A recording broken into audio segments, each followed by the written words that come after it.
Assalamualaikum warahmatullahi wabarakatuh. Alhamdulillah kama yanbaghi li jalalihi wa 'azamati sultanih nahmaduhu hamdal hamidin wa nashkuruhu syukra syakirin wa nusallimu ala 'abdihi wa rasulihi wa habibihi Muhammad kama sallallahu wa malaikati alaihi adada khalqihi wa ridha nafsihi wa zinata arsyih wa midada kalimatihi mil'us samawati wa mil'ul ardi wa mil'u ma syi'ta min syai'in ba'd. Tentu segala puji bagi Allah Subhanahu wa taala senantiasa kita haturkan di awal aktivitas kita, dan juga yang kedua memanjatkan salawat dan taslim besar Muhammad sallallahu alaihi wasallam. Seperti biasa melanjutkan dosa-dosa besar, dan malam ini ke-83 tentang masalah berkata kotor dan kasar serta bersikap keras bukan pada tempatnya adalah bagian dari dosa besar. Seperti biasa saya jelaskan kronologi terlebih dahulu. Ada beda antara keras dan tegas. Kalau tegas adalah sesuatu yang positif dalam agama. Tegas definisinya kurang lebih adalah keputusan yang diambil untuk membela sebuah kebenaran.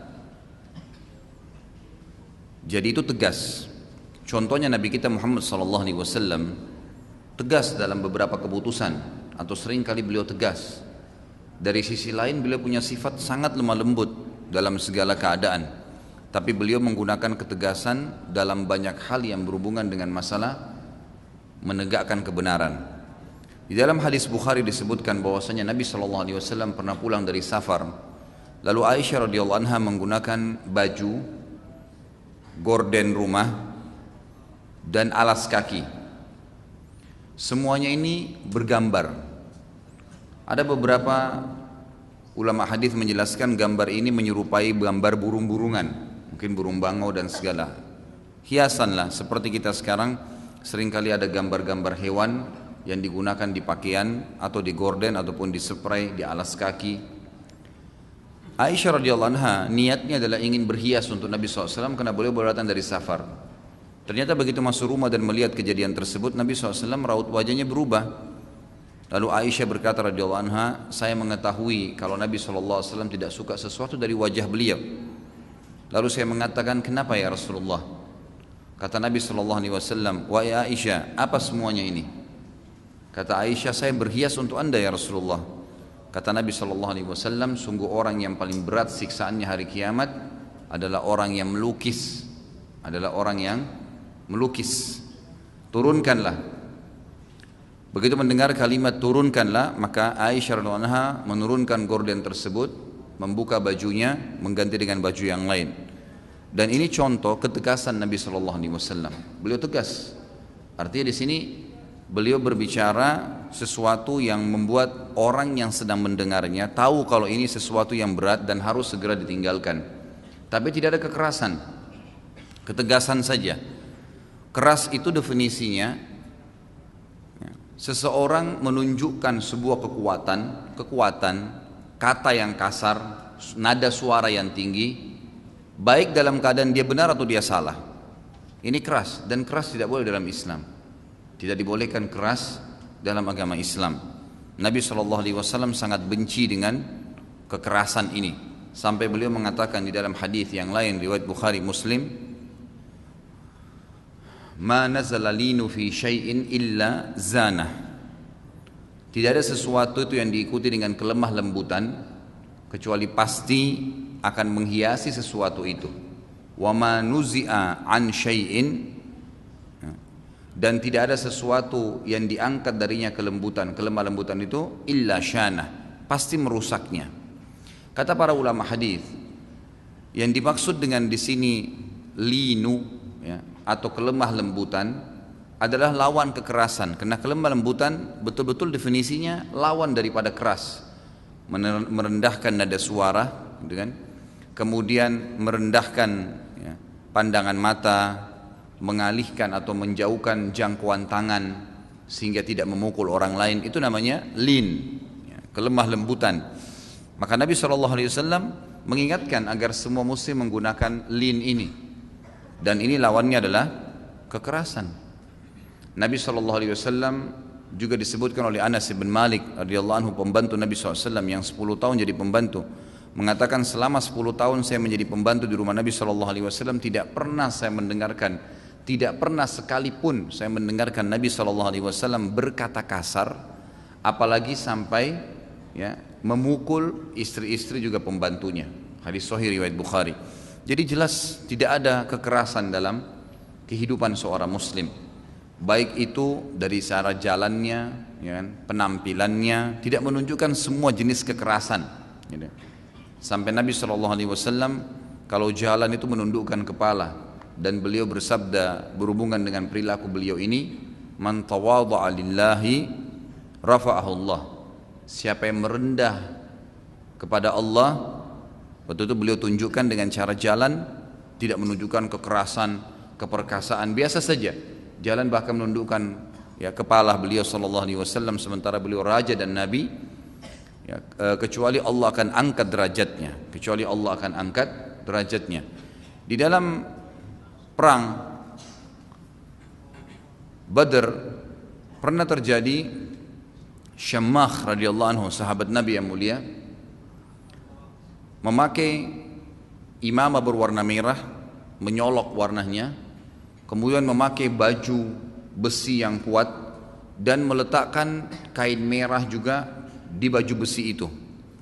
Kemudian menghadap ke arah musuh, lalu membusungkan dadanya sambil memain-mainkan pedangnya, menunjukkan kesombongan. Sahabat Nabi yang mulia, ya, Abu Dujana radhiyallahu anhu yang bernama Syammah. Lalu Nabi SAW waktu melihat kejadian tersebut berkata, sungguh Allah sangat benci perbuatan seperti ini, kecuali dalam keadaan ini. Artinya kalau lagi berhadapan dengan musuh, ingin menunjukkan kekuatan, orang muslim ingin menunjukkan bahwasanya dia punya kekuatan, seperti orang yang sedang sombong depan musuh, maka itu dibolehkan. Tapi selain itu Allah murka. Jadi tidak boleh seorang suami itu karena suami lalu membusungkan dadanya depan istrinya, memukulnya, ya kan gitu. Atau kepada anak, istri atau seorang ibu kepada anaknya, seorang majikan kepada pembantunya, supirnya, atau bawahannya, siapa sajalah yang sebenarnya sama saja dengan dia manusia. Dalam Islam tidak ada bedanya, hanya kebetulan jenjang sosial dan ekonominya yang membuat ada perbedaan, gitu kan.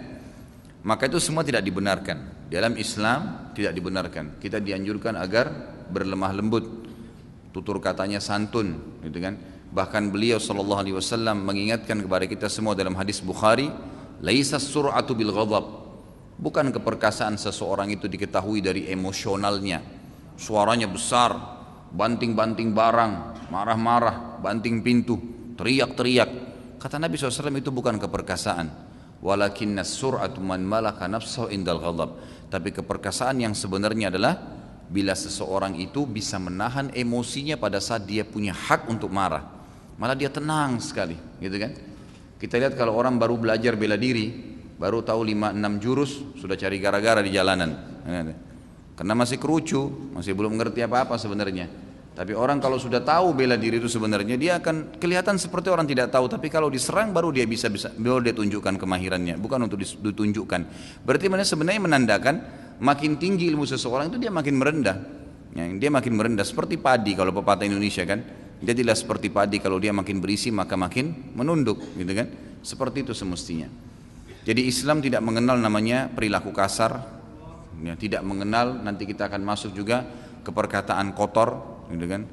Ini semua jauh sekali ya di dalam agama Islam, dan ini adalah simbol orang munafik, simbol orang munafik, ya.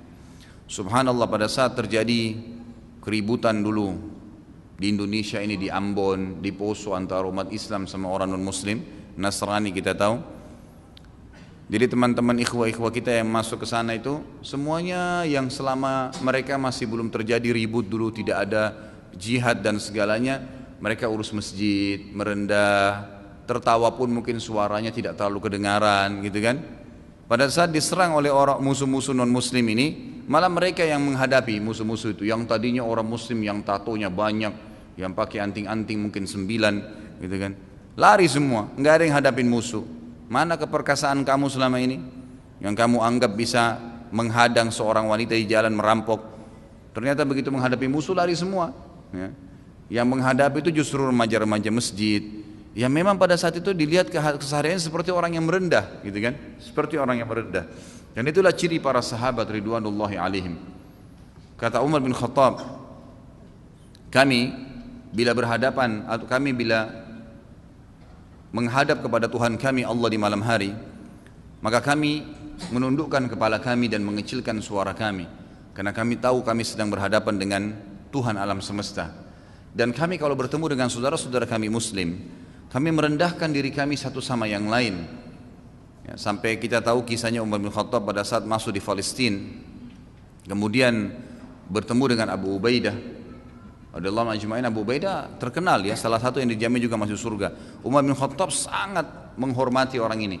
Begitu tiba di Palestina, Umar bin Khattab ingin mencium tangannya, Abu Ubaidah pun ingin mencium tangan Umar bin Khattab. Saking merendahnya satu sama yang lain. Padahal itu khalifah adalah Umar, gitu kan? Sampai orang-orang pada menyaksikan hal tersebut. Ada beberapa riwayat yang dikatakan Umar bin Khattab ingin mencium kakinya Abu Ubaidah, karena dia Abu Ubaidah adalah seorang ya yang paling terpercaya, karena Nabi SAW mengatakan Abu Ubaidah amin hadil ummah, ya, orang yang paling terpercayanya umat Islam, seluruh umat Islam yang miliaran, yang paling terpercaya adalah Abu Ubaidah. Maka Abu Umar menghormati, dan itu saking merendahnya sahabat satu sama yang lain. Kita tahu kisahnya Umar bin Khattab waktu masa di Palestina yang saya ceritakan untuk tablik akbar yang lalu. Begitu beliau masuk ke Palestina, maka beliau ya mengajak budaknya ya, yang memang membantu beliau pelayannya, dan itu satu unta saja, dan beliau sepakat dengan budaknya ini, beberapa mil kamu yang naik, beberapa mil kamu yang pandu, jadi gantian. Pas tiba di Palestina, giliran Umar bin Khattab yang pegang tali kekangan dan budaknya pelayannya lagi ada di atas unta, gitu kan. Sampai waktu itu pendeta yang memegang kunci Palestina yang mengatakan, saya tidak akan memberikan kunci ini kecuali kepada raja kalian yang namanya terdiri dari 3 huruf, karena itu tertulis dalam kitab atau Injil kami, kan gitu. Maka disebutkanlah Ain Mim Ra, tapi ragu antara Amr atau Umar. Nah, pada saat itu adalah Umar bin Khattab memang yang khalifah. Lalu pada saat ya dikatakan ada 2 orang yang dua-duanya ini pejuang dalam Islam. Ada Amr bin As, itu panglima perangnya Umar bin Khattab yang masuk ke Mesir, dan ada Umar bin Khattab yang merupakan khalifah kami. Kata pendeta itu, saya tidak tahu, tapi ada ciri-ciri tertentu kalau saya melihatnya. Pas masuk di pintu Palestina, ternyata Umar bin Khattab lagi memegang tali kekangan dan budaknya ada di atas unta. Lalu orang semua pada berdiri ingin menyambut Umar, gitu kan? Panglima-panglima perangnya waktu itu, ada beberapa sahabat berdiri. Lalu kata pendeta, mana raja kalian? Kata mereka, itu yang lagi pegang tali kekangan unta. Siapa yang di atas untanya itu? Dia bilang itu budaknya dia. Ya. Amir Mukminin Umar bin Khattab telah sepakat dengan budaknya, setengah perjalanan, beberapa perjalanan budaknya dan beberapa perjalanan ya dia yang memegang tali kekangannya. Maka kata pendeta tersebut, orang inilah yang disebutkan dalam Injil untuk menerima kunci Palestina. Merendahkan diri, begitulah ya. Kata Umar bin Khattab, kami kalau lagi sedang sholat malam hari, kami merendahkan suara-suara kami menundukkan kepala-kepala kami di hadapan Tuhan kami atau Tuhan alam semesta. Dan kami kalau bertemu sesama muslimin, kami merendahkan diri kami satu sama yang lain, gitu kan, saling berkasih sayang. Dan kalau kami bertemu dengan musuh-musuh Allah, maka kami seperti singa yang sedang memantau ya lawannya, ya mangsanya.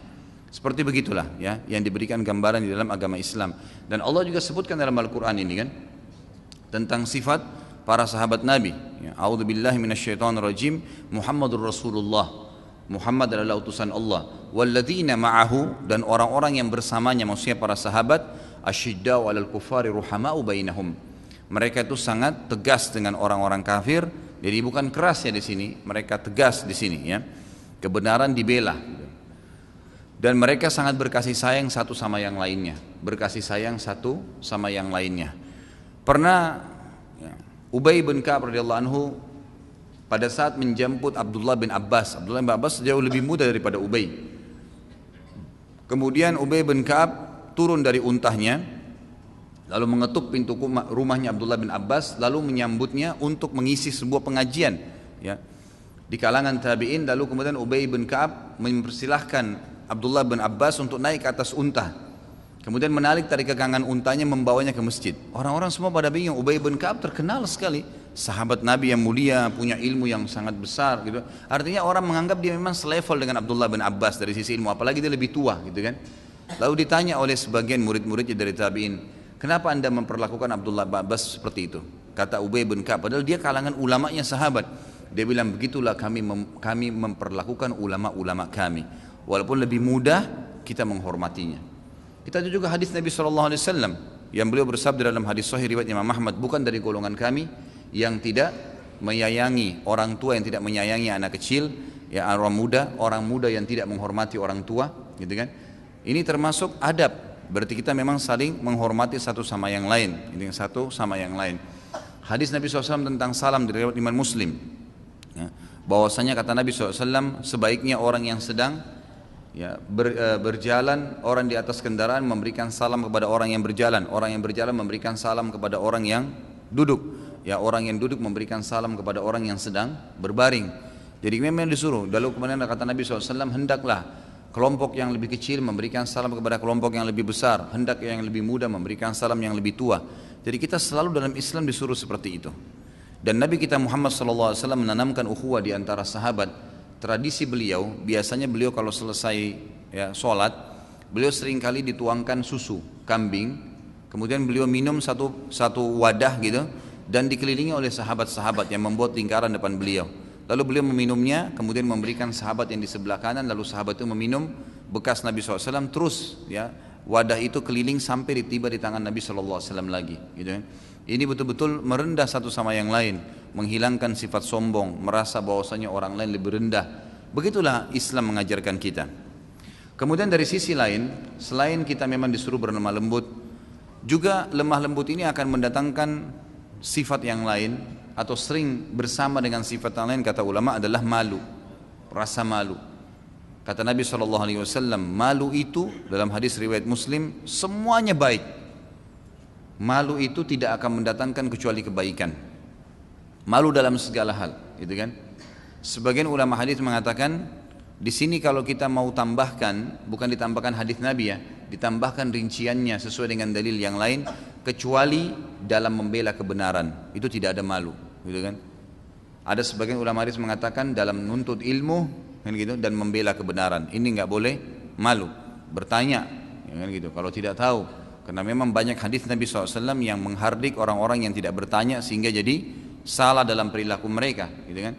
Seperti hadis Bukhari yang lain di mana Nabi SAW sangat marah dengan beberapa sahabat yang pada saat mereka pulang dari peperangan Sariyah, peperangan pasukan kecil, ada satu sahabat yang kena hantaman pedang musuh di tengah-tengah batok kepalanya sehingga terbelah, terbuka, tapi dia masih hidup. Lalu dibawalah sahabat ini dengan beberapa sisa pasukan menuju ke Madinah. Di tengah jalan, subhanallah, dengan hikmah Allah, sahabat yang tadi kepalanya bocor ini duduk di bawah pohon, kemudian dia tertidur sambil duduk karena dia nggak bisa baring, gitu kan. Maka dia mimpi junub. Ini dari syaitan tentunya, karena mimpi junub itu dari syaitan, ya. Saya sudah pernah jelaskan ini, jangan sampai teman-teman ikhwah ini mimpi junub merasa bangga, apalagi yang belum menikah ini, ya. Jadi itu dari syaitan. Nabi SAW tidak pernah mandi junub. Mandi maksudnya mimpi junub, ya, mimpi basah sehingga dia mandi junub dari mimpinya, itu dari syaitan. Sahabat ini mimpi, subhanallah, dengan hikmah Allah. Maka setelah itu dia bangun, dia mau sholat subuh, dia bilang sama teman-teman yang lain, saya ini sedang luka parah begini, bagaimana hukumnya? Bolehkah saya tayammum atau saya harus mandi? Kalau saya mandi pun bagaimana caranya? Beberapa sahabat waktu itu mengatakan, kami tidak tahu dari Nabi SAW kecuali kamu harus mandi, gitu kan? Maka sahabat ini pun karena merasa tidak ada solusi lain, diambil air, disiram, maka masuk ke dalam otaknya, mati, ya. Waktu mati dibawa, dikubur jenazahnya, lalu dilaporkan kepada Nabi SAW di Madinah. Maka Nabi SAW marah dengan sahabat-sahabat itu, mengatakan kalian telah membunuhnya, semestinya kalian cukup mengatakan usaplah anggota tubuhmu yang tidak berbahaya dan tinggalkan yang berbahaya.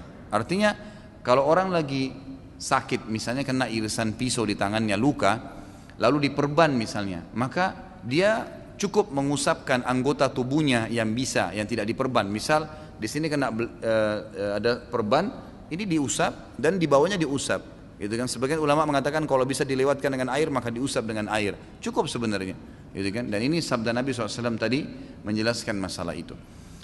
Jadi kita lihat di sini, ya, tidak boleh malu dalam menuntut ilmu dan tidak boleh malu dalam membela kebenaran. Selain itu semuanya bagus, Kita lihat sifatnya Utsman bin Affan radhiyallahu anhu. Yang kata Nabi SAW, tidakkah saya malu dengan seseorang yang malaikat aja malu dengannya? Apa sebabnya? Kenapa malaikat malu dengan Uthman? Banyak riwayat yang menukil masalah ini, ya, tentang kenapa Uthman malaikat pun malu dengannya. Itu diantaranya adalah Uthman bin Affan tidak pernah melihat kemaluannya sendiri. Saking dijagahnya pandangan matanya, dia tidak pernah lihat kemaluan dia sendiri, apalagi kemaluan orang lain gitu. Maka malaikat pun malu dengannya. Dan malu ini kita harus terapkan, ada orang atau tidak ada orang ya. Ada orang atau tidak ada orang.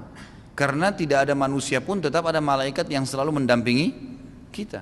Apa kata Nabi SAW di dalam hadis sahih yang lain riwayat Bukhari juga, malulah kalian dengan malaikat Allah yang tidak berpisah dengan kalian kecuali kalian sedang berhubungan badan atau kalian sedang di WC. Cuma dua itu.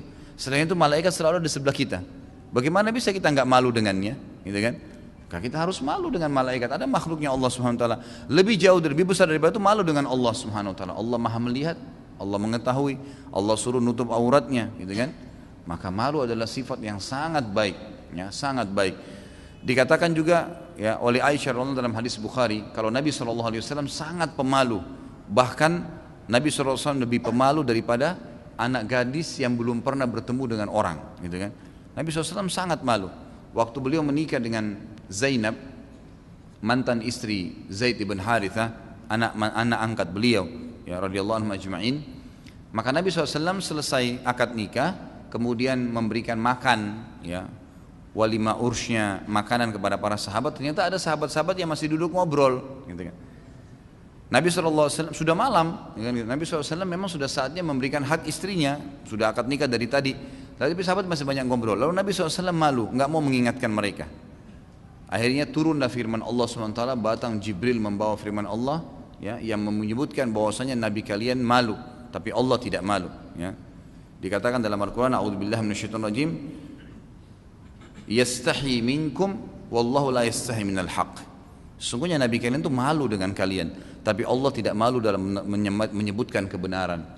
Jadi Nabi SAW memang malu, ya, dan itu sangat baik dalam Islam. Kita merasa malu.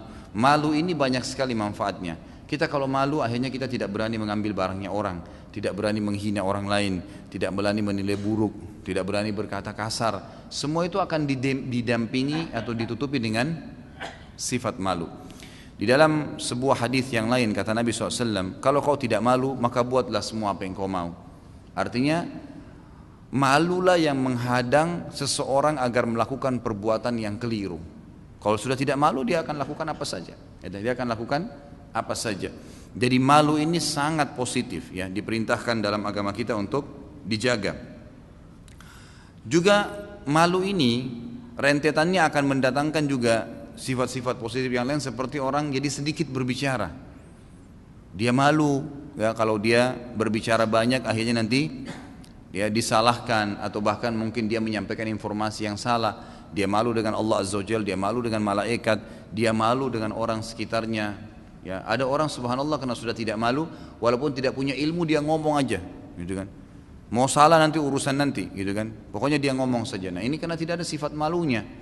Sedikit berbicara itu bagian daripada rasa malu, gitu kan. Artinya kita berbicara yang penting, ikhwan dan akhwat sekalian. Kalau penting kita berbicara. Ada orang subhanallah tidak ada titik koma, bicara terus, nggak selesai pembicaraannya, gitu kan. Ini akhirnya dia tidak tahu yang mana benar, yang mana salah, yang mana akan memberatkan dia di hisab hari kiamat, dan yang mana akan menjadi pemberat amal solehnya. Semuanya. Ya, orang lagi berbicara masalah pengajian A dicampurin, orang bicara B dicampurin, orang bicara masalah gosipin orang pun dia campurin. Semuanya lini dia masuk di situ. Dia tidak tahu mana baik, mana, ya, mana yang salah dan mana yang benar. Ini berbahaya sekali. Ya, ini akan membuka, ya, pintu-pintu maksiat karena terlalu banyak ngomong, gitu kan. Makanya kata Nabi SAW, memasukkan diam itu bagian daripada ibadah. Kalau tidak ada keperluan, man kana yu'minu billahi wal yawmil akhir falyakul khairan aw liyasmut. Siapa yang mengaku beriman pada Allah hari akhir, dia mengucapkan yang baik saja, nanya kabar orang, bertanya sesuatu yang dia belum tahu, gitu kan, menasehatin orang lain, membaca Al-Quran, berzikir, itu saja. Yang penting-penting menjelaskan tentang sebuah usaha yang dia mau kembangin, yang baik-baik. Maka itu kalau atau dia diam, kata Nabi SAW, tidak bicara apapun. Kita kalau tidak punya ilmu, jangan ikut-ikutan di situ. Kalaupun punya ilmu, kemudian kita anggap itu adalah buruk, menggibah orang, memfitnah, maka jangan ikut-ikutan. Karena ada konsekuensi tanggung jawab. Dan ini berbahaya. Makanya sifatnya, ya, para ulama kita dulu menjaga lisan mereka. Rabi' ibn Haytham rahimahullah waktu ditanya oleh muridnya, kenapa anda ini bisa kalau bicara itu hanya pertanyaan, hanya nasihat, berzikir, baca Quran, gak ada yang lain. Muridnya bilang, kami juga mau seperti anda. Apa kata beliau?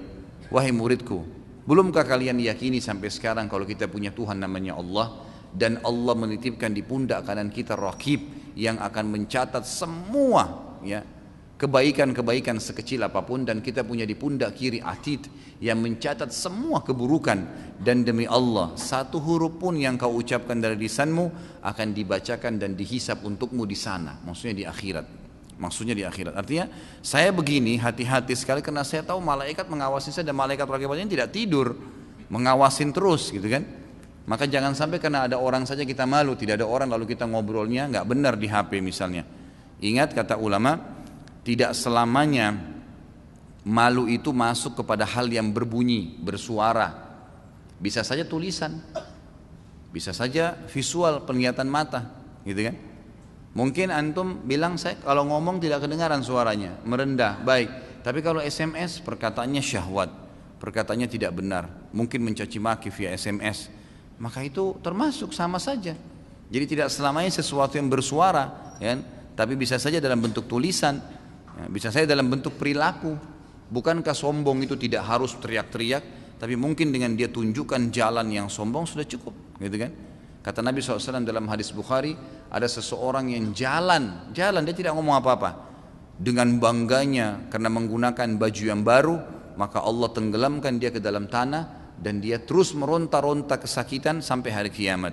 Kata sebagian ulama hadis, ini bisa saja sudah terjadi atau belum terjadi, mungkin. Atau bisa terjadi kepada setiap orang yang memang sengaja jalan dengan sombong di pakaiannya, maka Allah tenggelamkan dia, tiba-tiba hilang jejak dan dia meronta-ronta sampai hari kiamat dalam tanah itu. Allahu alam seperti apa, tapi itu sabda Nabi sallallahu alaihi wasallam. Orang-orang munafik cirinya adalah mereka paling suka berkata kasar. Mereka tidak punya rasa malu. Subhanallah, ini banyak kadang-kadang kita lihat juga di dalam majelis ilmu. Ada banyak orang-orang munafik yang hadir dalam majelis ilmu di kalangan para ulama salaf kita, dari kalangan majelisnya para sahabat, majelisnya para tabi'in. Dulu banyak mereka-mereka yang datang, gitu kan. Mereka datang hanya sekedar untuk bukan mencari ilmu, untuk mencari nama supaya dikatakan, oh iya pernah saya hadir di majelisnya Syekh Fulan, Ustadz ini, atau siapalah nama sahabat, gitu kan. Pernah Ahmad bin Hanbal dan Yahya bin Ma'in rahimahumullah, dua ulama hadis yang terkenal, ya, nama ini masyhur di kalangan ulama-ulama hadis. Pernah keduanya sedang melewati masjid Jami' Baghdad. Kemudian mereka kaget pada saat masuk ke masjid tersebut, sholat duhur, habis sholat duhur ada seseorang berdiri lalu berbicara, mengatakan, saya telah meriwayatkan dari Ahmad bin Hanbal dan Yahya bin Ma'in bahwasanya, ya, disebutlah nama seorang tabi'in lalu sahabat, lalu Nabi SAW bersabda. Ahmad bin Hanbal dan Yahya bin Ma'in ini orang yang sangat teliti. Mereka menghafal sampai ratusan ribu hadis, mungkin kita bisa katakan jutaan hadis, gitu kan. Maka mereka tahu kalau murid-muridnya, dan mereka tahu kalau itu hadis benar atau tidak, karena mereka menelusuri itu. Mereka tahu mana sahih, mana hasan, mana dhaif, mereka tahu. Dan ini hadis bohong yang dikarang-karang oleh orang ini. Lalu didatangi oleh Ahmad bin Hanbal, dikatakan, sebentar, anda ini siapa? Dia katakan, saya Fulan bin Fulan. Apakah anda pernah ketemu dengan Ahmad bin Hanbal? Langsung orang itu bilang, oh iya itu guru saya. Padahal ini Ahmad bin Hanbal di depannya lagi bertanya, gitu kan. Yahya bin Ma'in bertanya, apa kau pernah ketemu dengan Yahya bin Ma'in? Dia bilang, iya itu guru saya, gitu kan. Lalu Ahmad bin Hanbal mengatakan, sungguh orang seperti kamu tidak layak untuk didengarkan sama sekali perkataannya karena kamu sudah bohong. Saya Ahmad bin Hanbal dan ini Yahya bin Ma'in. Kami enggak pernah melihat kamu sebelumnya, dan apa yang kamu sampaikan semua kebohongan. Tahu bagaimana ikhwas sekalian? Ini subhanallah, kalau sifat malu sudah tidak ada seperti ini. Dia mengatakan apa? Untuk menutup, ya, supaya dia tidak dianggap dipermalukan, gitu kan? Justru karena dia sudah tidak punya sifat malu, dia mengatakan, apakah memang Ahmad bin Hanbal dan Yahya bin Ma'in cuma kalian berdua, gitu kan? Gitu kan? Padahal memang sudah tidak ada orang lain, memang inilah ulamanya, gitu kan? tapi untuk membenarkan perilaku dia supaya dia anggap tidak malu di depan orang lain. Subhanallah ya. Kadang-kadang seperti itulah. Jadi ciri orang munafik itu kebanyakan mereka karena hadir di majelis ilmu atau terjun dalam sebuah lembaga atau bergabung dengan sebuah komunitas memang untuk mencari nama di situ. Ciri-cirinya terlalu banyak ngomong, mendominasi keadaan, padahal bukan kebenaran nih. Yang penting dia punya andil dalam setiap hal, gitu kan? Tapi bukan karena kebenaran, bukan karena dibutuhkan. Kalau dibutuhkan maka boleh saja, gitu kan? Maka boleh saja. Iyas Al-Muzani, salah satu ulama tabi'in, terkenal dengan kecerdasannya. Dia mengatakan, selama saya berargumen, karena dia di pengadilan jadi hakim, tidak pernah ada yang mengalahkan argumen saya. Dia bilang, selalu saja saya selalu benar, karena Allah mudahkan saya untuk menunjukkan kebenaran memberikan kebenaran pada pemiliknya gitu. Dia bilang, baru satu kali dalam hidup saya dikalahkan oleh seseorang yang pernah hadir dalam majelis saya, gitu kan, di pengadilan nih. Datanglah orang lagi bermasalah, kemudian didatangkanlah saksi. Lalu saksi itu ditanya oleh Iyas Al-Muzani, kamu sudah berapa lama kenal orang ini? Dia bilang, sudah lama saya kenal orang ini. Dari mana kamu tahu kalau orang ini benar?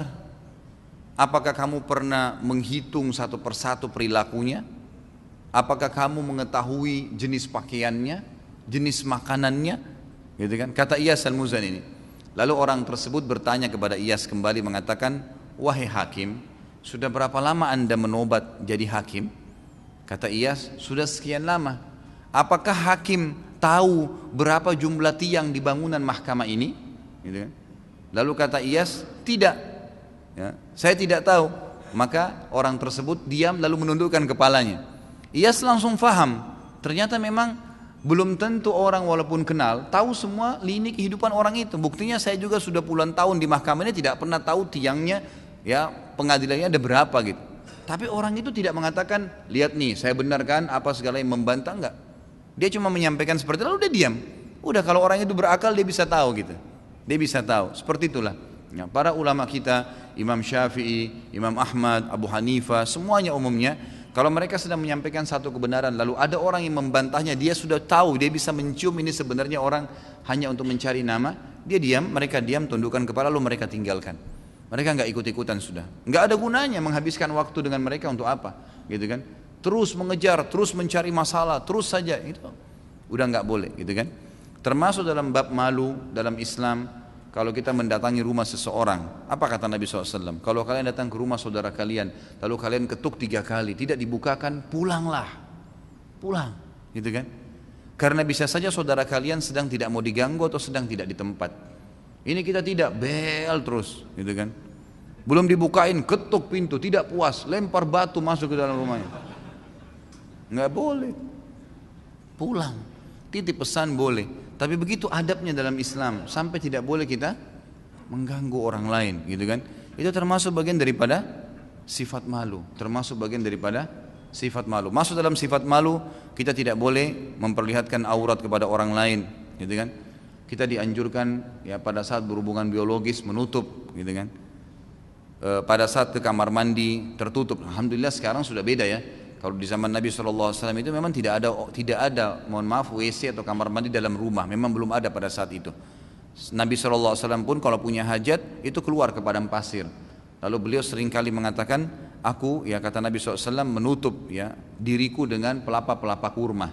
Gitu kan, lalu beliau menyelesaikan hajatnya. Sampai begitu. Sofia radhiyallahu anha dalam hadis Bukhari, karena Sofia ini salah satu istri Nabi SAW dari turunan Yahudi yang badannya cukup tinggi besar. Dan waktu itu sudah turun ayat hijab dan beliau bercadar gitu. Waktu keluar malam hari dari rumahnya, Umar bin Khattab lihat, Umar bin Khattab tahu kalau ini adalah Sofia. Lalu Umar bin Khattab mengatakan, mau kemana wahai istri Rasulullah? Ya, malam-malam sendirian gitu kan. Nabi SAW tidak ada. Lalu Nabi SAW dengar suara Umar karena suaranya agak keras. Maka Nabi SAW keluar dan mengatakan, dia punya hajat wahai Umar, biarkanlah. Maka Umar pun membiarkan. Jadi berarti zaman dulu memang tidak ada kamar mandi di rumah. Sofia pun pada saat mau menyelesaikan hajatnya, ya pada saat itu buang air besar, buang air kecil, beliau harus keluar radhiyallahu anha dari rumahnya. Seperti itulah. Makanya ada beberapa hal yang dinukil dari Nabi SAW tentang masalah sifat malu ini adalah menutup diri pada saat sedang mandi, buang air besar, buang air kecil. Dan ini juga termasuk Hal-hal adab ya. Makanya kita juga di sini menjaga pada saat di kamar mandi. Kalau keluar dari kamar mandi pakai handuk gitu kan. Walaupun di kamar kita sendiri, itu jauh lebih baik adabnya, tata keramanya dibandingkan orang lari sana lari sini telanjangan walaupun di dalam kamarnya gitu kan.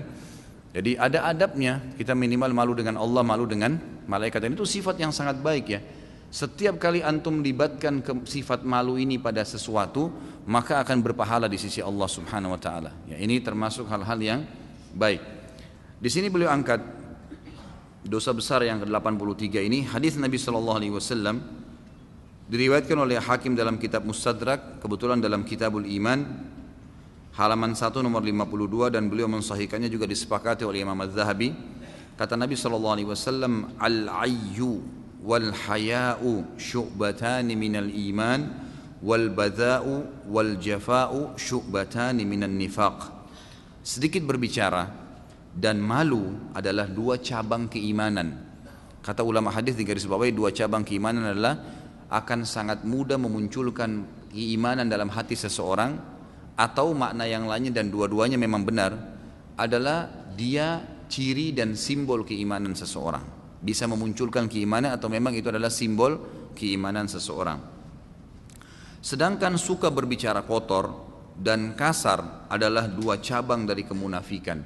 Dua cabang dari kemunafikan. Jadi orang mukmin itu tidak banyak berbicara, tapi lebih banyak beraktivitas ya, bereaksi, memberikan respon yang positif. Ada orang subhanallah ngomongnya banyak, tidak ada andilnya sama sekali. Ada sumbangan, dia yang paling banyak teriak, dia sendiri nggak nyumbang. Nggak ada gunanya, nggak ada manfaatnya. Orang mukmin itu tidak banyak bicara, tapi lebih banyak actionnya. Bagaimana memberikan manfaat kepada orang lain. Itu yang harus dilakukan. Para sahabat masuk di kancah peperangan tidak ada suara, cuman takbir habis itu masuk, memang melawan musuh. Dibandingkan orang yang teriak-teriak tapi takut menghadapi musuh, gitu kan? Jadi memang begitu. Abdullah bin Mubarak radhiyallahu rahimahullah, seorang ulama tabi'in, pernah waktu menghadapi salah satu pasukan Persia, ada satu prajurit Persia sangat kuat, gitu kan? Dari kepala sampai kakinya semuanya besi, tidak kelihatan lagi kecuali bola matanya, dan selalu menyerang kaum muslimin. Lalu kemudian dia menantang, siapa yang kalian bisa melawan saya? Postur tubuhnya besar, naik di atas kuda, memegang pedang yang sangat kuat, tidak ada yang berani mendekatinya. Dan orang Persia terkenal kekuatan fisiknya, gitu kan? Sekarang Afghanistan, Irak, Iran ini memang terkenal postur tubuh yang besar-besar. Maka keluarlah seseorang dari pasukan muslimin bercadar, laki-laki, ya, postur tubuhnya biasa standar, keluar menghendus pedangnya lalu menghadapi orang tersebut. Dalam duel yang sangat dahsyat, saking dahsyatnya duel mereka sampai debu bertebaran. Gak lama kemudian musuh tersebut berteriak dan meninggal, jatuh. Kaum muslimin semua bersorak-sorak. Ada orang muslim yang keluar dari pasukan, postur tubuhnya jauh lebih kecil dari musuh tapi bisa mengalahkannya, dan musuh pun kaget, tapi orang ini bercadar. Tidak banyak ngomong, orang itu langsung masuk ke pasukan muslimin, langsung ke belakang sekali. Enggak buka cadarnya, tunjukin pedangnya, saya yang membunuh, enggak. Masuk ke belakang sekali pasukan. Lalu kemudian ada satu orang yang penasaran, yang menukil kisah kepada kita. Dia bilang dia mendatangi orang itu, kemudian dia bilang saya sengaja dari samping menarik cadarnya. Ternyata dia adalah Abdullah bin Mubarak, ulama besarnya, ya, tabi'in, itu kan terkenal sekali. Maka Abdullah bin Mubarak mengatakan, engkau telah membuka aibku. Artinya kenapa kau lakukan ini? Aku sengaja merendah, gitu kan? Seperti itu. Kemudian hadis yang terakhir adalah kata Nabi SAW di dalam hadis ya, yang sahih, dan ini disebutkan oleh beliau dari Abi Bakar radhiyallahu anhu, bahwasanya Nabi SAW bersabda, al-haya'u minal iman wal imanu fil jannah wal badha'u minal jafa' wal jafa'u fin nar. Malu adalah sebagian dari iman, dan iman itu di surga, pasti akan membawa orang masuk ke dalam surga. Sedangkan suka bicara kotor adalah sebagian dari sikap kasar, dan kasar itu pasti masuk ke dalam api neraka, pasti masuk ke dalam api neraka. Allahu a'lam. Sampai sini bahasan kita. Mudah-mudahan Allah Subhanahu wa taala menjadikan kita orang yang senantiasa menerapkan malu dan juga sedikit berbicara ini, dan jauh dari sifat kasar serta suka berbicara kotor, sehingga betul-betul iman tertancap dalam hati kita. Mungkin seperti biasa setelah sholat ba'diyah isya insyaallah kita akan isi dengan pertanyaan. Kalau benar dari Allah, kalau ada salah dari saya mohon dimaafkan. Subhanakallahumma bihamdika asyhadu an la ilaha illa anta astaghfiruka wa atubu ilaik. Assalamualaikum warahmatullahi wabarakatuh. Assalamualaikum warahmatullahi wabarakatuh. Alhamdulillah wassalatu wassalamu ala Rasulillah. Segala puji bagi Allah Subhanahu wa taala, juga salawat dan taslim besar Muhammad sallallahu alaihi wasallam. Sebelum masuk ke pertanyaan, eh, hadis Nabi Shallallahu Alaihi Wasallam juga yang tadi saya lupa sampaikan. Pada saat seorang laki-laki disuruh untuk menikah dengan wanita, apa wasiat Nabi Shallallahu Alaihi Wasallam?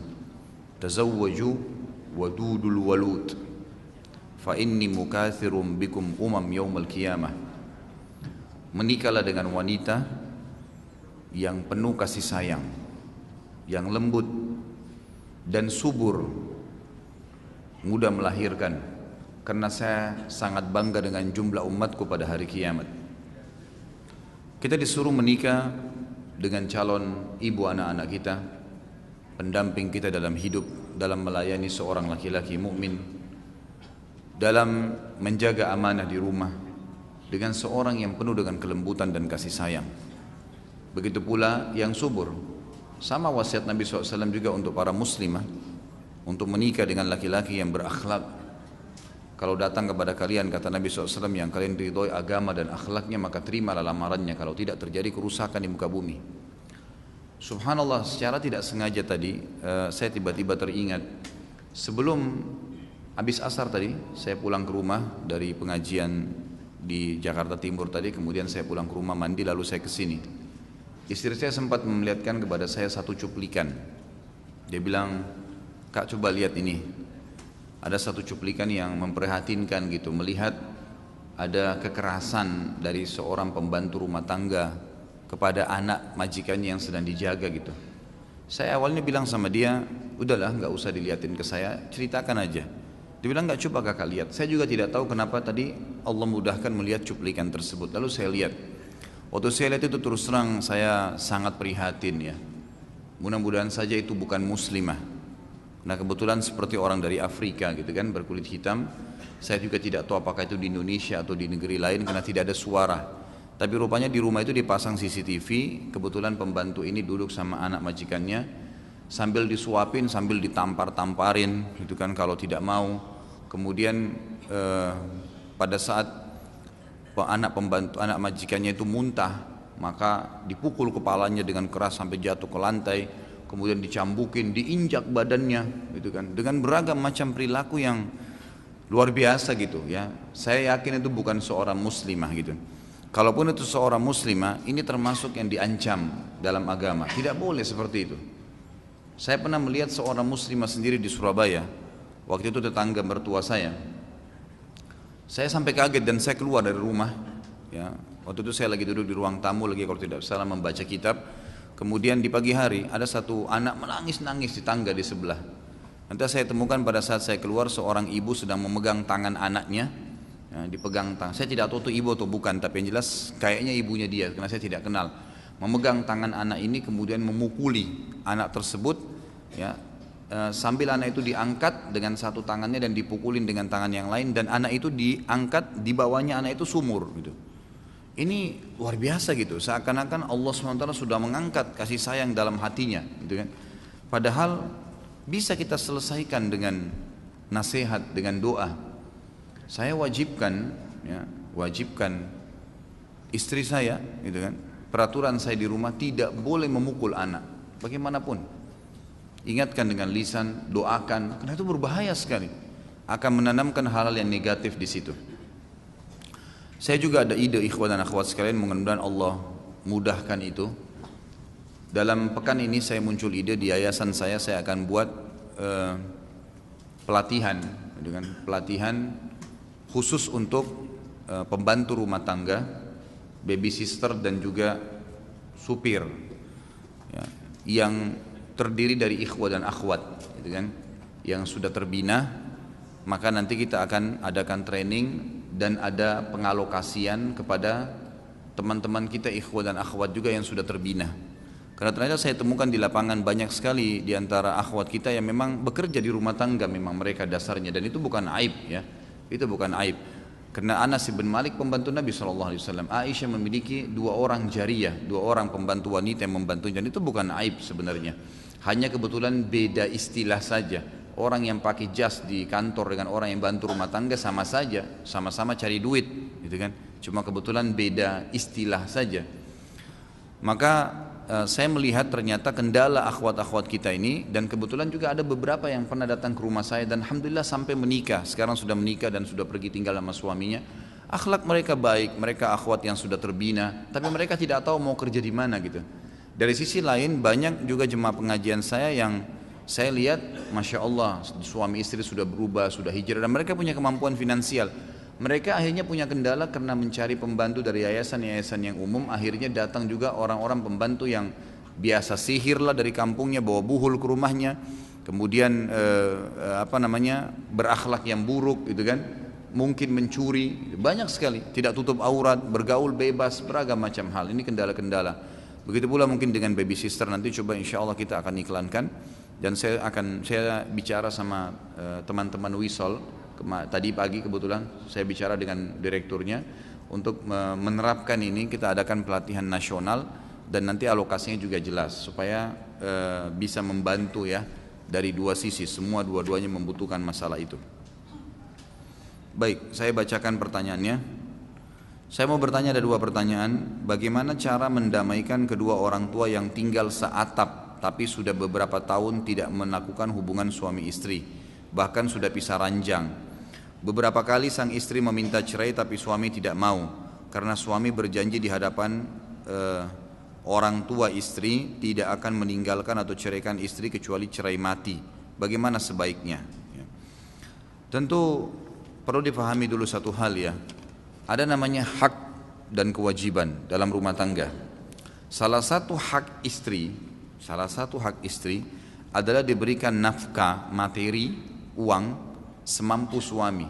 Nafkah ini yang dengannya roda kehidupan bisa jalan, makanan, minuman gitu kan. Apa kira-kira listrik yang tanpanya tidak bisa jalan roda kehidupan ya, itu berarti nafkah. Jadi kalau suami hitung-hitung rumah nafkahnya mungkin 2 juta per bulan, dia punya gaji 5 juta, istri nggak punya hak mengambil 3 juta sisanya. Karena suami juga punya hak untuk bersedekah, bantu kerabatnya, bisnis, apalah ya, investasi akhirat, investasi dunia, itu dia punya hak. Jadi nafkah saja gitu kan. Kalau ini tidak diberikan sementara suami mampu dan itu sudah mencapai 6 bulan, maka istri punya hak mengajukan perceraian di pengadilan. Tidak harus tunggu suaminya. Begitu pula dengan kebutuhan biologis. Kalau tidak dipenuhi selama 6 bulan yang disepakati jumhur ulama, maka berarti tanpa alasan, tanpa udzur syar'i ya. Tidak ada udzur syar'i. Maka si istri boleh mengajukan perceraian. Gitu kan? Kalau memang yang saya lihat dari pertanyaan ini, si suami sudah tidak mau sama istrinya hanya karena alasan sudah terlanjur janji depan orang tuanya, gitu kan? Nah itu urusan dia, dosa dia dengan dia pungkirin janji kalau sampai dia ceraikan. Tapi dari sisi lain kalau dia bertahan dengan kondisi sekarang, dia dosa menzalimi istrinya. Dan saya sarankan si istri ini ya mengajukan perceraian di pengadilan supaya jelas statusnya, gitu kan? Dan jangan tinggal serumah lagi. Ya, karena dengan serumah seperti ini kemudian ada kewajiban yang terbengkalai tanpa udzur syar'i ya. Lain kalau si suami sudah tidak bisa memang melayani biologis istrinya, ada penyakit, ada masalah, itu udzur syar'i lain berbeda. Itu pun boleh si istri mengajukan perceraian kalau sudah tidak terpenuhi, baik itu karena ada alasan syar'i atau tidak gitu kan. Maksudnya memang dia punya udzur karena sakit atau memang ya sudah tidak suka misalnya dan memang tidak bisa lagi melayani, tidak bisa dipaksakan. Maka salah satu substansial dalam bab tolak itu adalah bolehnya istri mengajukan ke pengadilan dan nanti hakim yang menentukan keputusan, memastikan itu kemudian memutuskan ya untuk menjatuhkan tolak atau tidak gitu kan. Ini jadi saran saya si ibu ini cerai saja, ngajukan di pengadilan. Kalau begini keadaannya apalagi tahunan. Kalau Anda misalnya yang bertanya ini sebagai anak ingin coba mendamaikan ya seperti umumnya orang kalau mendamaikan masuk di tengah-tengah di antara keduanya lalu kemudian menanyakan inti permasalahannya apa. Dan pada saat memperbaiki dua keadaan, Anda di sini dibolehkan berbohong, tapi tanda kutip ya, sebatas memperbaiki hubungan tersebut. Yang misal datangi seorang ayah ini dan berkata, kayaknya ibu masih sayang dengan ayah, mungkin lebih baik kami pun anak-anak lebih senang untuk melihatnya kalau kalian bersatu dan seterusnya. Mungkin ibunya tidak mengucapkan itu, tapi dia mengucapkan. Dia datang ke ibunya juga, kayaknya ayah ini hanya karena ego, mungkin dia merasa mesti didahuluin dan seterusnya. Tapi ternyata dia hanya malu memulainya, maka itu tidak ada masalah. Itu coba diperbaikin. Kalau tidak bisa juga, maka saran saya sebaiknya tidak usah serumah, gitu kan? Karena akan menambah kezaliman saja. Yang menambah kezaliman, ya, akan menambah dosa. Untuk apa kita panen dosa tiap hari kalau memang sudah tidak mampu menjalankan kewajiban? Bagaimana hukumnya mu'allaf yang masuk Islam karena agar dapat menikahi seorang muslimah. Bagaimana sebaiknya menghadirkan hidayah itu? Ya sebenarnya mu'allaf itu namanya orang yang masih labil, itu mu'allaf ya. Dia masuk Islam karena harta kah? Dia masuk Islam karena mau menikah kah? Itu sah-sah saja. Masuk Islamnya sah, gitu kan? Tidak ada masalah. Makanya salah satu yang boleh menerima zakat mal adalah mu'allaf. Jadi kita menggiurkan mereka dengan harta itu boleh dalam Islam. Makanya Nabi SAW waktu pertama Abu Sufyan ucapkan syahadat, gitu kan, di pembebasan kota Mekah, apa yang Nabi SAW lakukan? Nabi SAW menghadiahkan ke Abu Sufyan 100.000 ekor unta. Bukan 1-2 ekor, 100.000 ekor, banyak sekali, gitu kan? Dikasih hadiah ke Abu Sufyan. Maka itu untuk menarik dia, dan ternyata betul Abu Sufyan jadi lebih suka dengan Islam. Seorang badui dari belakang Uhud datang kepada Nabi SAW dalam hadis Bukhari lalu berkata, "Hai Muhammad, saya dengar kau mengajarkan pengikutmu untuk tidak perhitungan, saling bantu. Saya ini orang miskin, ini saya lihat unta kambing kamu lagi banyak." Kebetulan Nabi SAW lagi memiliki cukup banyak kambing pada saat itu, tidak disebutkan berapa belas ekor tapi cukup banyak. Lalu dia mengatakan, "Bantulah saya dengan 1 ekor kambing." Lalu kata Nabi SAW, "Apakah kamu lihat kambing-kambing ini?" Orang itu bilang, "Iya." "Ambil semuanya," kata Nabi SAW, "silakan untuk kamu." Orang itu nggak percaya, belum pernah seumur hidupnya ada orang membantu dengan begitu banyak. Jadi istilahnya kalau kita pegang uang 1 juta, nih 1 juta pakai deh buat perbaikin hidup kamu. Padahal kita lagi pas-pasan 1 juta itu. Jadi dikasih semua gitu. Maka orang ini pun mengatakan, "Jangan kau olok-olok saya Muhammad." Kata Nabi SAW, "Tidak, ambillah," gitu kan. Maka orang ini pun ambil semuanya, bawa pulang ke kaumnya. Begitu sampai di pintu gerbang sukunya di belakang Uhud, dia berkata, "Wahai kaumku, berimanlah pada Muhammad karena dia mengajarkan agama yang tidak akan membuat kita mati kelaparan." Gara-gara diberikan kambing masuk Islam. Emang begitu mu'allaf. Dia suka cenderung mau masuk Islam, silahkan, yang penting dia syahadat, hukumi secara zahir. Tapi kita punya hak memberikan syarat-syarat, gitu kan. Syarat-syarat, kalau memang kamu menikah sama saya, kamu masuk Islam, ya kamu harus tahu Islam itu ada peraturan ini, peraturan itu, disampaikan. Dia iyakan, dia siap jalankan, ya sudah kita menikah. Kalau dia tidak siap jalankan, jangan menikah, gitu kan. Bagaimanapun menikah dengan seorang mukmin atau muslim atau muslimah itu jauh lebih baik, gitu kan. Allah SWT memerintahkan, tapi ini boleh, sah saja keislaman dia, sah saja. Bagaimana hidayah bisa agar lebih tertancap dalam hatinya? Maka tidak ada jawaban kecuali ilmu. Majelis ilmu seperti ini satu saja jawabannya, untuk menambahkan iman, ya, memudahkan kita untuk bisa mengamalkan hukum Allah, yang gitu, yakin tentang adanya akhirat, takut khawatir dihukum kalau ada dosa. Tidak ada kecuali ilmu. Kalau kita belajar, majelis ilmu akan membuat ada perubahan dalam diri kita, karena Allah tanamkan iman dalam hati, gitu kan. Jadi seperti itu. Apabila ada bayi yang baru lahir dan berusia 3 jam saja kemudian meninggal, apakah bayi tersebut wajib diakikahkan? Jawabannya iya, tetap diakikahkan. Karena akikah itu diwajibkan bagi semua yang lahir, dia mati atau tidak. Kalau sudah lahir, diakikahkan. Jadi bukan manfaatnya bukan karena sembeli kambing itu karena dia masih hidup, tapi karena dia lahir. Karena dia lahir, gitu kan? Maka ini pendapat yang lebih kuat, Allah alam, yang saya tahu tetap diakikahkan. Gitu kan? Karena Nabi SAW mengatakan semua orang yang lahir terikat atau tergadai dengan akikahnya, maka diakikahkan saja. Bahkan diberikan nama, dianjurkan diberikan nama. Kalau sudah, sebagian ulama yang Allahu alam, saya lebih cenderung dengan pendapat ini karena memang sesuai dengan dalil-dalil yang sahih yang ada. Kalau sudah lebih dari 4 bulan dan memiliki nyawa, kemudian meninggal, gitu kan, keguguran misalnya, dianggap sudah jadi manusia kan, maka diberikan nama. Kalau mau diakikahkan juga enggak masalah, karena dianggap dia sudah keluar dalam kondisi hidup ataupun mati.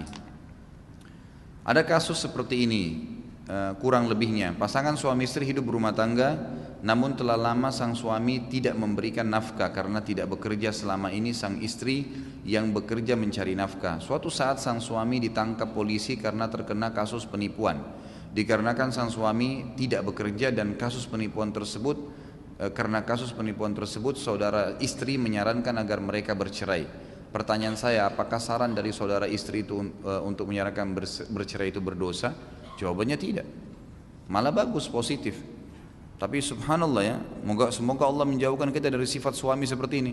Sudah tidak bekerja masih mau menipu orang lain. Daripada menipu kenapa nggak kerja, gitu kan? Tidak ada kerjaan Ustaz, masa nggak bisa goreng tempe jual di jalanan? Masa nggak bisa buat nasi uduk, gitu kan? Masa nggak bisa beli dengan modal berapa 2 lembar sarung baru jual?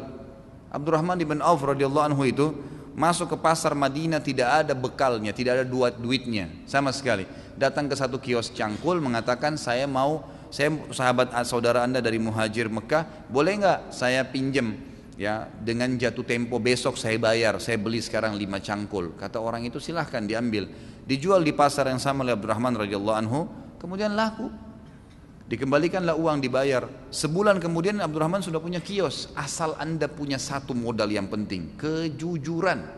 Dalam bisnis untuk sukses jujur, itu saja kata kuncinya. Kalau jujur insya Allah amanah, Allah berkah itu. Karena memang banyak hadis Nabi SAW. Kalau 2 orang saling transaksi pembeli dan penjual, dua-duanya jujur, maka Allah pasti berkahi transaksinya. Yang beli barang berkah, dipakainya lama, enak, gitu kan. Yang terima duit juga berkah, bisa beli barang lagi, laku lagi. Memang begitu. Dan kalau salah satunya sudah niat berkhianat, maka Allah SWT angkat berkahnya. Masalah nanti itu. Tiba-tiba orang bisa batalin yang mau beli tak jadi, gitu kan. Ataupun kalau transaksi nanti akan ribut, bermasalah lah, barangnya rusak lah, apalah, macam-macam, gitu kan. Jadi harus jujur. Barang sudah expire jangan dijual, nggak boleh.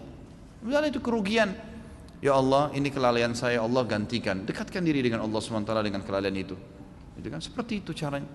Ada seorang ulama tabi'in, tapi subhanallah saya terlupa sekarang namanya, tidak terlintas ya. Itu beliau dipenjara oleh wali Irak pada saat itu karena beliau pernah beli madu, gitu kan. Sudah beli madu banyak, memang beliau pedagang madu. Ternyata keesokan pagi pada saat dia buka ya tempat kendi penyimpanan madunya, itu banyak sekali waktu itu. Modalnya kalau tidak salah sampai 80 ribu dirham kalau tidak salah, sekitar begitulah. Cukup banyak lah, belasan juta kalau kita sekarang ya, mungkin bisa puluhan juta. Kemudian dia buka, ternyata di dalam kendi itu ada tikus mati. Apa yang terjadi? Orang alim ini karena takutnya sama Allah dibuang semua, nggak ada yang dijual sama dia. Dia takut nanti malah memang sudah jadi penyakit, gitu kan? Dibuang semua sama dia. Maka datanglah orang yang pemilik madu menagih, dia bilang nggak ada, kisahnya begini. Dilaporin kepada wali, dia nggak punya argumen, di penjara, gitu kan? Di penjara, dia jalan di penjara itu, jalan sebagai cobaan dari Allah Subhanahu Wa Taala. Tapi kita lihat bagaimana kehidupan mereka gitu. Lama kelamaan ternyata memang dibuktikan dengan hikmah Allah Subhanahu Wa Taala, walinya berhasil membuktikan, juga pemilik madu membuktikan sendiri dari tetangga-tetangganya, memang betul kisahnya. Ternyata dia bukan laku kemudian uangnya dipakai, bukan. Memang betul-betul madunya masih ada. Madu itu dibuang sama dia, kebetulan belum dituang dari kendinya, dibiarin dalam kendinya, dianggap sebuah sampah yang harus nanti dibuang sama dia, gitu kan. Maka dia sudah niat tidak mau jual, diperlihatkan akhirnya kendi itu. Akhirnya mereka pun menyadari dan Allah SWT mudahkan ya, dia keluar dari penjara. Tapi itu cobaan dari Allah SWT. Jujurlah saudara, jujur itu kata kuncinya ya. Subhanallah, saya temukan teman-teman pedagang kalau jujur Allah berkah itu. Bahkan apa sabda Nabi SAW dalam hadis Bukhari, seorang pedagang yang jujur, mereka akan bersama para nabi-nabi dan syuhada di surga hari kiamat. Pedagang yang jujur, jujur insya Allah akan selesai urusan anda. Bagaimana seorang muslim mengetahui apakah yang menimpa dia adalah ujian atau azab Allah? Kalau dia yakin dia tidak melakukan kesalahan selama ini, tidak ada kesalahan ya, dia tidak pernah menggibah orang selama hidupnya, tiba-tiba digibah, itu ujian dari Allah Subhanahu Wa Taala. Emang Allah lagi menguji dia, gitu kan? Dia baik-baik saja, tidak pernah zalimi orang, menikah tapi belum bisa punya anak. Ujian dari Allah Subhanahu Wa Taala. Allah akan melihat apakah dia ya mau mendekatkan diri dengan Allah enggak dengan kejadian tersebut. Karena semua ujian ini kalau datang tujuannya agar Allah menarik orang ini mau kembali kepada Allah Subhanahu Wa Taala. Tujuannya itu, gitu kan? Supaya kita lebih dekat dengan Allah, lebih ngerengek, ya, lebih manja. Seperti itulah kurang lebih. Ya. Tapi kalau cobaan datang itu, cobaan sifatnya memang ada penyebab, ada pemicu sebelumnya. Kita memang pernah menggibah orang lain, sekarang kita digibah. Itu cobaan. Jadi kan? Jadi memang berbeda di sini. Cobaan itu artinya pembersihan dari dosa-dosa yang pernah terjadi. Kalau ujian memang datangnya tidak ada hubungannya sama kita. Termasuk dalam ujian misalnya kerabat meninggal, gitu kan? Kerabat meninggal, kita memang tidak programin sebelumnya, ya memang meninggal begitu, kan? Seperti itulah. Apakah benar ada hadis yang mengatakan bahwa anak kecil pemutus saf? Bila iya, bagaimana bila kami ingin mengajak anak kecil belum balik belajar sholat berjamaah? Apakah memang posisinya harus di paling belakang, tidak boleh berada di tengah-tengah orang dewasa? Tidak dikatakan, tidak ada lafaz hadis yang mengatakan anak-anak pemutus saf, tapi yang ada adalah memang kalau anak-anak itu masuk dalam saf, kemudian mereka keluar bermain-main, kan gitu, maka yang berdiri di saf harus merapatkan. Kalau tidak berarti terjadi pemutusan saf. Itu betul, gitu kan? Tapi kalau anak-anak masuk dalam saf dianggap pemutus saf, itu tidak benar. Itu tidak benar. Abdullah bin Abbas, Abdullah bin Umar, ya kan gitu. Sahabat-sahabat Nabi yang masih muda-muda, itu waktu mereka mulai belajar hadis dari Nabi SAW dan mereka ikut berjamaah sholat di masjid, itu mereka belum balik. Abdullah bin Umar itu pertama belajar hadis umur 9 tahun bersama Nabi SAW. Abdullah bin Abbas umur 10 tahun. Memang anak-anak muda, anak-anak masih kecil-kecil, belum balik malah pada saat itu. Tapi mereka ikut berjamaah di masjid. Abdullah bin Umar mengatakan tidak pernah ketinggalan sholat berjamaah di masjid selama beliau memang tidak ada udzur, beliau selalu hadir di masjid, gitu kan? Jadi memang beliau hadir di masjid, jadi tidak ada masalah itu. Makanya saya sarankan ikhwah-ikhwah yang mau ajak anaknya untuk belajar mengajar mereka berjamaah, biasakan dulu kiat ini, jalankan ya. Biasakan yang poin pertama, anak kita ikut dulu sholat di rumah. Kita lagi sholat sunnah, ajak anak kita sholat di sebelah, gitu kan? Biarin dia terbiasa dulu dengan gerakan-gerakannya. Jadi dia mengenal, berdirikan di sebelah kita supaya dia mengenal saf, gitu kan? Rangkul pada saat selesai sholat kalau dia masih lari-lari. Bahasakan walaupun dia belum bisa ngomong. Saya berapa kali terapin ke anak-anak saya. Jangan dianggap anak kena belum bisa ngomong berarti dia tidak paham, enggak. Ya, coba ngomong. Ya, walaupun belum mengerti, anak-anak saya banyak yang dari kecil masih mungkin belum setahun saya ajak ngomong kadang-kadang. Ya, saya ajak ngomong ya dengan kalimat-kalimat yang saya harapkan supaya jadi baik. Insya Allah jadi anak soleh ya nak, insya Allah jadi anak soleh ya. Dinasihatin, ngomongin. Kalau saya lagi sholat di sebelah saya, sering anak saya laki-laki ikut. Lalu saya setelah dia lari-lari saya ajak lagi duduk ya di sebelah saya nasihatin lagi. Walaupun dia masih belum mengerti, belum 2 tahun, tapi saya ngomong sama dia. Orang kalau sholat nggak boleh lari-lari ya, dinasihatin saja. Nanti satu waktu tiba saatnya di mana dia sholat. Kalau kita sholat dia tahu, dia berdiri di sebelah kita, ruku dia ruku, kita sujud dia sujud. Dan itu sudah mulai dilakukan oleh anak saya yang belum 2 tahun sekarang. Awalnya dia lari-lari. Setelah saya coba nasihatin begitu, saya sholat dia berdiri sebelah saya. Saya ruku dia mulai bisa ruku, saya sujud mulai bisa sujud, gitu kan? Dia sudah mulai faham kalau sholat tidak boleh lari ke sana sini. Nah itu layak antum ajak ke masjid. Jangan belum tahu sholat antum ajak, nanti kacamatanya orang diambil, nanti dia lari-lari di saf, kan gitu, jadi masalah. Lebih baik jangan, gitu kan? Jadi jangan sampai niat baik itu malah terganggu karena kita belum menerapkan kiat-kiatnya. Jadi pertama didik dulu dia dengan masalah sholat, gitu kan? Biasakan anda sholat berjamaah dengan dia. Sambil yang kedua dinasehatin, diingatkan, ngomong saja, ya, insya Allah akan Allah sampaikan ke dia. Saat sudah masuk waktu duhur, sedangkan orang tua sedang terbaring sakit dan butuh pendamping, mana yang didahulukan? Sholat haknya Allah. Kalau ketemu antara hak wajibnya Allah dengan hak wajibnya makhluk, harus haknya Allah didahulukan. Sholat di sebelahnya bisa, gitu kan? Kalau anda laki-laki pamit, saya mau ke masjid, insya Allah. Kalau ajalnya datang pasti mati, kita dampingnya atau tidak? Tidak bisa. Kalau di rumah sakit panggil susternya, panggil siapa yang bisa jaga, gantikan. Anda tetap sholat, gitu kan? Jangan sampai ketinggalan. Ini tidak masuk dalam udzur syar'i, nggak ada udzur syar'i, gitu kan? Jadi mestinya tetap sholat, jangan tidak. Malah ajak kalau perlu orang tua kita tuh sholat. Kalau anda perempuan, akhwat yang bertanya misalnya, maka anda coba ya ajak sholat. Ibu ayah anda sedang sakit, ayo sholat ya. Ya, saya sholat di sebelahnya ayah ya, sebelahnya ibu ikut ya. Mungkin mereka sudah lupa, mungkin mereka dulu belum pernah sholat. Coba sholat di sebelahnya, dengarkan suara takbir, mungkin itu bisa melunakkan hatinya. Jangan malah tidak sholat. Ada teman yang mengatakan ada beberapa hadis yang tidak berlaku sepanjang masa. Apa ada dalilnya? Memang ada.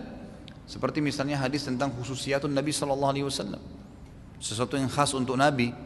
Seperti Nabi menikah 9 wanita, memang tidak berlaku di masa Nabi hidup kan. Puasa wisal, puasa yang bersambung. Karena Nabi SAW kadang-kadang puasa itu buka puasanya hari ketiga. Hari ini puasa, azan, maghrib belum buka puasa, besok beliau lanjut masih kuat, sampai hari ketiga baru beliau buka puasa. Dan ini tidak boleh untuk orang lain. Waktu Abdullah bin Umar radhiyallahu anhu melihat itu, beliau ingin lakukan. Kata Nabi SAW, tidak wahai Abdullah bin Umar, wahai Abdullah, kalaupun kau mau lakukan maka maksimal puasalah sehari, buka puasalah sehari, itu maksimal, tidak boleh ikutin saya. Berarti kan perilaku Nabi SAW jadi ini itu khusus untuk beliau dan habis pada saat beliau meninggal, gitu kan? Itu termasuk apapun yang berhubungan dengan mukjizat-mukjizat Nabi SAW itu semua hanya di masa Nabi SAW hidup, gitu kan? Seperti itu memang ada, ya, tapi tidak semua. Kalau hukum-hukum tidak, hukum-hukum berlaku, gitu kan? Wali Songo menyebarkan Islam dengan musik, apa pendapat Ustadz? Kalau saya pribadi tidak menyebarkan dengan musik. Kalau beliau memang menyebarkan dengan musik itu ijtihad beliau ya, tanggung jawab beliau depan Allah Subhanahu Wa Taala. Dan saya tidak pernah, dan saya sudah katakan teman-teman sekalian, tolong dalam pengajian saya secara khusus ya, jangan ada yang bertanya masalah individu. Ya. Saya nggak akan pernah menjawab masalah individu, bagaimana pendapat Ustadz tentang si fulan, itu bukan urusan saya. Anda tanya di sini masalah hukum halal haramnya Allah, maka itu tidak ada masalah, gitu kan?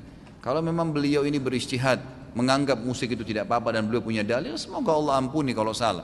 Kalau benar ya alhamdulillah. Kalau saya pribadi mendapatkan dalil cukup banyak, semuanya mengharamkan masalah musik ini, kecuali beberapa musik memang yang keluar seperti gendang pada saat perkawinan dan dipukul oleh perempuan, gitu kan, lantunan suara-suara yang indah antara suami istri, antara sesama jenis, seperti waktu Nabi SAW mendatangi perkawinan seorang wanita Ansar lalu mengajarkan Aisyah untuk melantunkan syair-syair yang indah kepada pengantin wanita, menghiburnya. Itu semua hal-hal positif. Tapi kalau gitar lah, piano lah, alat musik sekarang itu semua tidak ada pendapat ulama yang membolehkan. Kalau yang berpegang pada sunnah, Allahu alam, gitu kan, yang saya ketahui. Maka kalau anda tanya pendapat saya tidak akan pernah sebarkan dengan musik. Dan alhamdulillah pengajian seperti ini tanpa ada musik, tanpa ada apapun, kita menyebutkan apa adanya dengan ikhlas. Inilah ayat Allah SWT, inilah hadis Nabi SAW, inilah kisah orang-orang soleh, maka dengan sendirinya masuk iman ke dalam hati. Dan subhanallah, yang saya tahu musik itu ya, rivalnya, lawannya Quran. Subhanallah. Ya, kalau kita dengar musik, Qurannya sulit untuk diterapkan. Hafalannya akan mudah hilang, susah hafal Quran itu susah, sudah umum itu. Nggak bisa ketemu keduanya, seperti minyak dengan air. Tapi kalau kita jauhi musik, maka coba deh, hafalan itu lebih mudah. Ini sudah satu contoh saja, gitu kan? Mungkin satu contoh saja. Ini ada Ustadz Sahal nih hadir di sini yang biasa ngeruqyah, mungkin punya pengalaman beliau, gitu kan? Yang biasa saya kasih nomor HP-nya, kebetulan lagi hadir. Jadi mungkin pengalaman-pengalaman di ruqyah seperti itu, you know? Jadi kalau orang lagi di ruqyah dengan ayat Al-Quran, kepanasan setannya. Tapi kalau dengar musik, ketawa setannya, you know? Nah itu ada pengalaman-pengalaman lapangan, dan itu begitulah kejadiannya, gitu kan. Apakah sepatu yang kita biasa pakai termasuk khuf? Apabila kita safar Jakarta Bandung, di rest area kita berwudu, bolehkah kita mengusap sepatu kita, mengkiaskannya dengan mengusap khuf? Kalau teman-teman yang belum tahu khuf itu kaos kaki dari kulit. Di zaman Nabi SAW itu memang di musim dingin dipakai khuf ya. Jadi kulit dibuat sedemikian rupa, disatukan dengan ya benang-benang, kemudian terjadilah seperti sepatu lah kita sekarang, tapi dari kulit memang khuf. Sampai sekarang di Madinah masih ada dijual ya. Waktu saya masih mahasiswa itu ada dibuat khuf, itu dijual secara khusus. Jadi dia seperti kaos kaki tapi dari kulit. Cuma sekarang lebih modern karena sudah pakai resleting untuk ditarik, ditutup kan.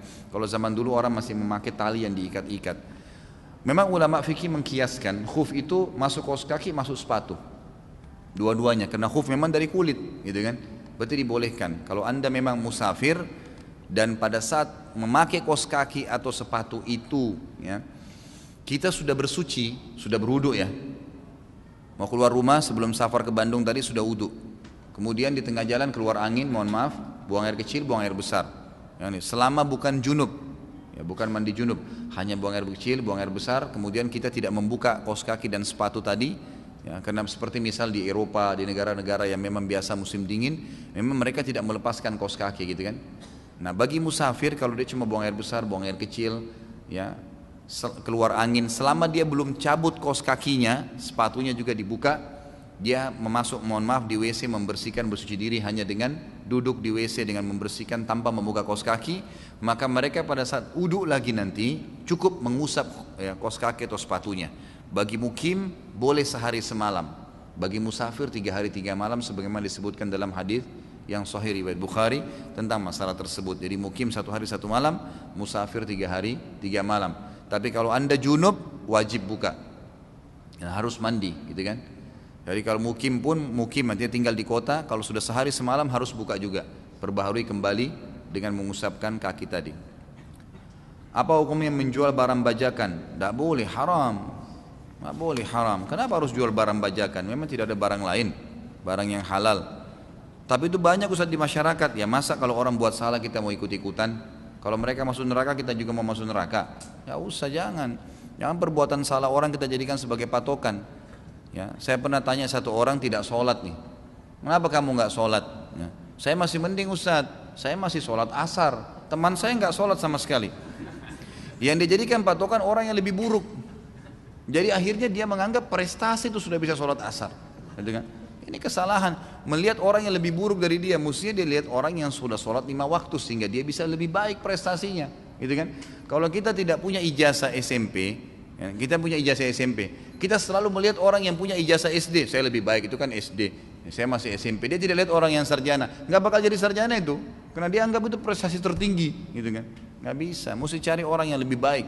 Subhanallah, saya punya pengalaman pribadi sampai alhamdulillah dengan izin Allah waktu kuliah di Madinah itu nilai-nilai saya selalu bagus. Alhamdulillah. Ini bukan sebuah ujub atau kebanggaan, tapi fa'amma binikmat rabbika fahaddits. Ayat Allah ada.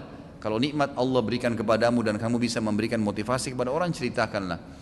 Saya waktu di Madinah, subhanallah, saya berteman sama teman-teman di kampus. Saya masuk ke lapangan olahraga, bermain sama teman-teman. Saya juga masuk ke pelatihan-pelatihan. Saya juga ikuti dosen-dosen kalau lagi menjelaskan pengajian masyayikh yang ada di Masjid Nabawi, saya ikutin. Saya cuma masuk ke semua lini kehidupan. Tapi yang saya jadikan sahabat saya, orang-orang yang sangat berprestasi. Jadi saya lihat teman-teman saya yang selalu ranking 1. Kenapa orang ini selalu ranking 1? Ini apa yang dibuat sama dia? Saya kunjungin rumahnya, saya lihat bagaimana dia di sekolah. Maka minimal waktu saya lulus ya ujian itu nama saya di bawah nama dia, berdekatan gitu kan.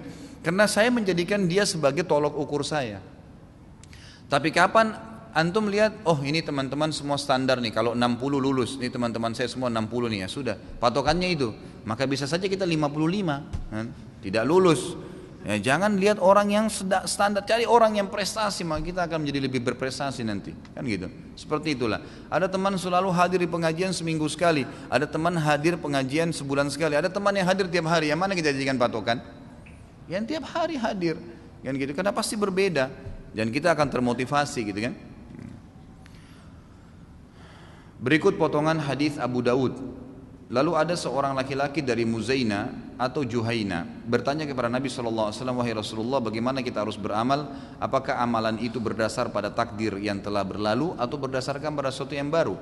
Beliau menjawab berdasarkan pada sesuatu yang telah ditetapkan. Lalu laki-laki itu atau sebagian orang lain bertanya, lalu untuk apa kita beramal? Beliau menjawab, sesungguhnya ahli surga akan dimudahkan untuk beramal dengan amalan penduduk surga, dan ahli neraka akan dimudahkan untuk beramal dengan amalan ahli neraka. Apakah sudah ditentukan sejak dahulu siapa penghuni surga dan penghuni neraka? Mohon penjelasan Pak Ustaz. Jawabannya iya. Iya. Kita sekarang ini Allah sudah tahu mana penghuni surga, mana penghuni neraka. Tetapi bukan paksaan dari Allah. Bukan Allah jabarkan. Jabar itu dalam istilah bahasa Arab, Allah paksa dia harus jadi neraka atau di surga, bukan. Tapi Allah dengan keluasan ilmunya, dalam akhir surah Al-Anfal patokannya itu Allah mengatakan a'udzubillahi minasyaitonirrajim wa qad ahata bikulli syai'in ilma, dan Allah meliputi segala sesuatu dengan keluasan ilmunya. Kata para ulama, Allah tahu semua sebelum menciptakan langit dan bumi, sebelum menciptakan semua makhluk, manusia, jin, malaikat, tumbuh-tumbuhan, hewan-hewan, semua sebelum menciptakan, Allah sudah tahu kalau saya ciptakan nanti dari awal dia hidup sampai dia mati apa yang dia lakukan, Allah sudah tahu dengan keluasan ilmunya. Itulah keluasan ilmu Allah Subhanahu wa taala. Ini yang dimaknakan dengan waqad ahata bikulli syai'in ilma. Allah meliputi segala sesuatu dengan keluasan ilmunya. Jadi Allah memang sudah tahu. Karena Allah sudah tahu si fulan ini kalau saya ciptakan nanti dia akan pilih perbuatan penghuni neraka, maka Allah mudahkan jalannya dengan itu. Saya kasih contoh. Saya jelaskan ya, saya reviewkan kembali. Takdir ada dua macam, ada mutlak dan ada ikhtiar.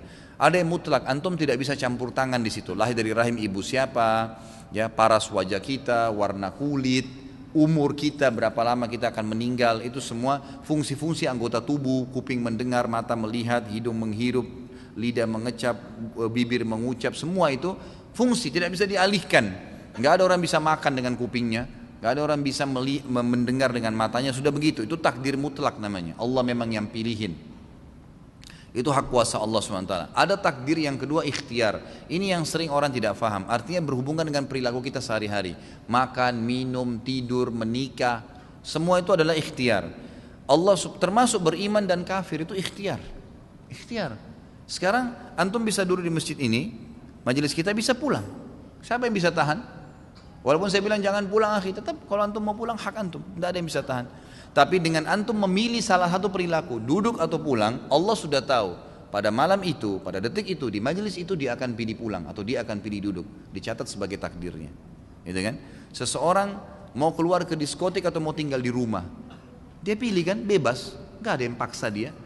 Pada saat dia pilih tinggal di rumah, Allah sudah tahu sebelum diciptakan dia akan pilih tinggal di rumah pada saat itu. Dia batalin ya ke diskotiknya. Allah sudah tahu pilihan dia sebagai pencipta.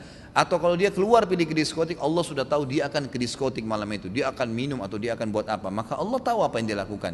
Maka termudahkanlah jalurnya menuju ke neraka karena pilihan dia sendiri. Ya, begitulah yang berhubungan dengan masalah ikhtiar. Jadi perilaku sehari-hari, makan, minum, tidur, beraktivitas, termasuk menikah, itu adalah ikhtiar. Ikhtiar, menjadi kafir dan beriman itu ikhtiar. Pilihan kita, bebas. Antum sekarang bisa murtad, ya, naudzubillah, atau bisa beriman, bebas. Seseorang dengan satu kalimat aja bisa murtad kok. Dia mengatakan saya murtad, naudzubillah, dengan hatinya betul-betul dia ingin keluar, maka dia murtad, gitu kan. Orang bisa dari kafir masuk Islam dengan satu kalimat, syahadu an la ilaha illallah, syahadu anna muhammadar rasulullah, muslim langsung pada saat itu, gitu kan. Jadi seperti itu ikhtiar dia, nggak ada yang paksain. Tapi Allah sudah tahu dengan kemahaluasannya, di Lauhil Mahfuz tercatat apa saja yang kita lakukan sampai kita meninggal. Ya mungkin kita belum tahu besok kita buat apa. Seperti itu memahaminya. Apa perbedaan bid'ah dan ijtihad? Berikut ini termasuk bid'ah atau ijtihad. Yang pertama, pengumpulan ayat-ayat Al-Quran, penulisannya serta pengumpulannya sebagai mushaf atau kitab yang dilakukan oleh sahabat Abu Bakar, Umar bin Khattab dan Zaid bin Thabit radhiyallahu anhum. Yang kedua, perbuatan Khalifah Umar bin Khattab yang mengumpulkan kaum muslimin dalam sholat tarawih bermakmum pada seorang imam. Yang ketiga, mengumandangkan azan dengan pengeras suara, membangun rumah sakit, panti asuhan atau anak yatim piatu, membangun penjara untuk mengurung orang-orang yang bersalah. Yang keempat, tambahan azan sebelum khutbah Jumat yang dilaksanakan pada zaman Khalifah Utsman radhiyallahu anhu. Yang kelima, menata ayat-ayat Al-Quran dan memberi titik pada huruf-hurufnya, memberi nomor pada ayat-ayatnya, mengatur juz dan rubuknya atau bagian-bagiannya, dan tempat-tempat di mana dilakukan sujud tilawah, menjelaskan ayat Makkiyah dan Madaniyah pada qaf setiap surah dan sebagainya. Mohon penjelasan Pak Ustaz.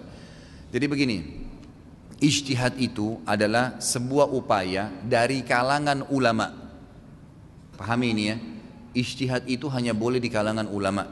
Sebuah upaya dari seorang sosok alim dalam mengambil sebuah keputusan karena adanya beberapa dalil ya, yang masih perlu ijtihad memang. Dia tidak tahu yang mana dia harus pilih, dalil yang A atau dalil yang B, lalu dia berijtihad. Kan gitu. Selama dia alim dibolehkan berijtihad. Dan itu juga berlandaskan dengan dalil. Berlandaskan dengan dalil, jadi bukan ijtihad semaunya, enggak. Karena memang ada dalil di situ. Kalau masalah bid'ah berbeda. Bid'ah itu sesuatu yang baru, tidak pernah dicontohkan oleh Nabi dan juga para sahabat, terutama khulafaur rasyidin. Yang Anda sebutkan di sini pengumpulan ayat-ayat Al-Quran, itu perilakunya Abu Bakar, Umar. Siapa itu Abu Bakar dan Umar? Khulafaur rasyidin. Masuk dalam hadis Irbat, alaikum bisunnati wa sunnatul khulafaur rasyidin mahdiyyin min ba'di addu 'alaiha bin nawajid, gitu kan. Berpegang teguhlah pada sunnahku dan sunnah khulafaur rasyidin, Abu Bakar, Umar, Utsman dan Ali. Berpegang teguhlah pada sunnah-sunnah itu walaupun dengan gigi geraham kalian. Jadi perilaku Abu Bakar, Umar, Utsman, Ali dianggap adalah perilaku bagian sunnah Nabi SAW, karena Nabi sendiri yang suruh itu, kan gitu. Kemudian sama juga dengan perbuatan Umar bin Khattab dalam menyatukan orang sholat tarawih. Umar bin Khattab bukan melakukan itu semaunya sendiri. Ulama sudah sepakat, dan pada saat tabligh akbar kemarin masalah Umar saya sudah jelaskan masalah ini ya. Bahwasanya Umar bin Khattab, kata para ulama, menyatukan orang untuk sholat berjamaah tarawih karena beliau pernah menemukan di zaman Nabi SAW di hari pertama Ramadan, waktu beliau sholat diikuti dengan beberapa sahabat, itu kemudian Nabi SAW biarkan, nggak dikatakan itu dilarang. Cuma hari kedua Nabi nggak keluar lagi. Waktu ditanya, hari kedua tuh orang pada ngumpul semua, ingin ikut berjamaah sama Nabi SAW. Nabi nggak keluar sampai menjelang azan subuh. Waktu sudah subuh, Nabi SAW sholat subuh berjamaah, lalu kemudian beliau mengatakan, sungguh saya tahu tadi malam kalian menunggu saya, dan saya sengaja tidak keluar, karena saya khawatir kalau saya keluar mengimami kalian, maka jadi wajib tarawih itu. Maksudnya apa? Boleh kalian berjamaah. Umar tinggal kembali ke situ, bukan perbuatan yang baru, kan gitu. Kan gitu. Ini masuk masalah mushaf dikumpulkan, memang di zaman SAW masih berserakan, maka Abu Bakar kumpulin, gitu kan? Dikumpulin bukan satu hal yang ditambah, mengumpulkan. Kemudian juga mengumandangkan azan, ya pada saat di zaman Utsman radhiyallahu anhu. Jadi azan ini di zaman Nabi SAW, gitu kan? Seringkali digunakan untuk ibadah yang sudah ditentukan seperti sholat misalnya. Dan juga digunakan ya untuk memberikan gambaran kepada orang lain, isyarat. Seperti misalnya azan yang diterapkan oleh Nabi SAW di subuh, ada 2 azan. Beliau mengatakan kalau kalian dengarkan azannya Bilal, maka tetaplah makan. Kalau kalian dengar azannya Ibnu Ummul Maktum, muadzin kedua, maka berhentilah makan. Kata ulama, azan pertama ini tidak ada hubungannya dengan subuh. Tapi Nabi SAW suruh kumandankan agar orang-orang yang sudah terlanjur sholat dari semalam suntuk istirahat sejenak. Karena itu ukurannya 50 ayat antara azan pertama sama azan kedua. Kemudian orang yang belum bangun malam, mereka supaya bangun sholat, gitu kan. Ulama mengatakan azan pertama gak ada hubungannya dengan subuh. Tapi Nabi SAW menjadikan sebagai simbol pemberi peringat bahwasanya sudah dekat waktu subuh, gitu kan. Utsman bin Affan waktu menyuruh azan Jumat 2 kali di zaman beliau radhiyallahu anhu, pada saat itu Islam itu penduduk Madinah sudah makin banyak, orang hijrah ke Madinah sampai mereka memenuhi Wadi Aqiq. Wadi Aqiq ini 7 km dari Madinah, dari Masjid Nabawi. Jadi kurang lebih 2 km dari Masjid Kiblatain sekarang. Tepatnya di depan kampus kami. Kalau di Madinah itu kalau teman-teman lagi umrah, datangi Islamic University, nanti akan lihat di depannya ada Wadi Aqiq, ada sebuah lembah. Sampai di situ orang tinggal. Dan itu 7 km. Zaman dulu, ya, kalau orang azan di Masjid Nabawi di zaman khilafahnya Utsman radhiyallahu anhu pun itu tidak terdengar di Wadi Aqiq, orang tidak tahu Jumat sudah masuk belum. Maka Utsman bin Affan mengambil patokan hadis tentang bolehnya azan untuk mengingatkan orang di subuh, ditarik oleh Utsman bin Affan, sama ukurannya 50 ayat di Jumat, gitu kan? Di Jumat, maka beliau meletakkan di setiap pinggiran jalan yang kira-kira suara sudah tidak terjangkau muadzin, 50 ayat sebelum azan Jumat, gitu kan? Itu beliau lakukan karena sudah terlalu banyak penghuni Madinah, gitu kan? Untuk memperingatkan. Makanya di zaman Ali radhiyallahu anhu, waktu masjid sudah mulai banyak di Madinah, gitu kan? Dan orang-orang sudah mendengarkan azan, sama Ali dihilangkan itu, nggak ada lagi. Tapi sekali lagi Utsman bin Affan bukan membuat yang baru. Beliau punya rujukan wahyu, ada dalil yang dijadikan patokan, dan beliau khulafaur rasyidin, gitu kan? Khulafaur rasyidin. Masalah kasus pengeras suara, membangun rumah sakit, pantai asuhan, yatim piatu, Nabi SAW taruh di belakang rumah beliau, kalau anda pernah dengar namanya suffah, ashabus suffah. Suffah itu satu lokasi kurang lebih luasnya 7 kali 7 meter atau 5 kali 5 meter, saya tidak tahu pasnya. Tapi itu dulu ada tempat di belakang rumah Nabi SAW yang beliau bangun sebagai bangunan rumah, dan beliau menampung para penuntut ilmu dan orang-orang susah di situ. Orang-orang yatim, anak-anak yatim, orang yang menuntut ilmu ditampung oleh Nabi SAW. Lalu kenapa kalau kita buat seperti itu? Nabi SAW pernah contohkan, gitu kan? Menampung itu. Bahkan Nabi SAW memotivasi siapa yang saya dan sponsor anak yatim yang menyiapkan fasilitas mereka, rumah mereka, gitu kan? Maka seperti sama saya seperti ini di surga. Ya, seperti nanti dekat sekali, seperti jari telunjuk sama jari tengah. Jadi sangat dekat, gitu kan? Jadi itu memang perintah ada. Membangun rumah sakit di zaman Nabi SAW, di zaman Khulafaur Rasyidin, di zaman Nabi SAW memang masih tabib, ya, ada disilakan dengan tabib, ya, mereka memang menyatukan hadis-hadis Nabi SAW, lalu mereka mengobati sahabat-sahabat yang luka, dan mereka menukil satu sama lain cara mengobati, seperti waktu terjadi perang Badar, perang Uhud, beberapa sahabat yang luka diobati oleh sahabiat yang memang faham tentang, ya, memberhentikan obat, ada campuran-campuran tertentu yang mereka letakkan, itu semua dilakukan. Jadi di zaman Nabi SAW memang masih belum ada rumah sakit secara khusus, gitu kan. Tapi di zaman Khulafaur Rasyidin sudah ada tempat-tempat yang khusus memang untuk mengobati orang-orang yang sakit, gitu kan.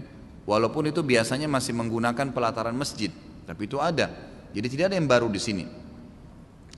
Kemudian masalah membangun penjara untuk orang yang melakukan kesalahan, ini juga sama, dikatakan oleh para ulama tidak masuk dalam bid'ah karena bukan bangunan. Bid'ah itu ibadah. Ini bangunan, tidak ada masalah. Apakah kita harus sama masjid kita dengan masjidnya Nabi?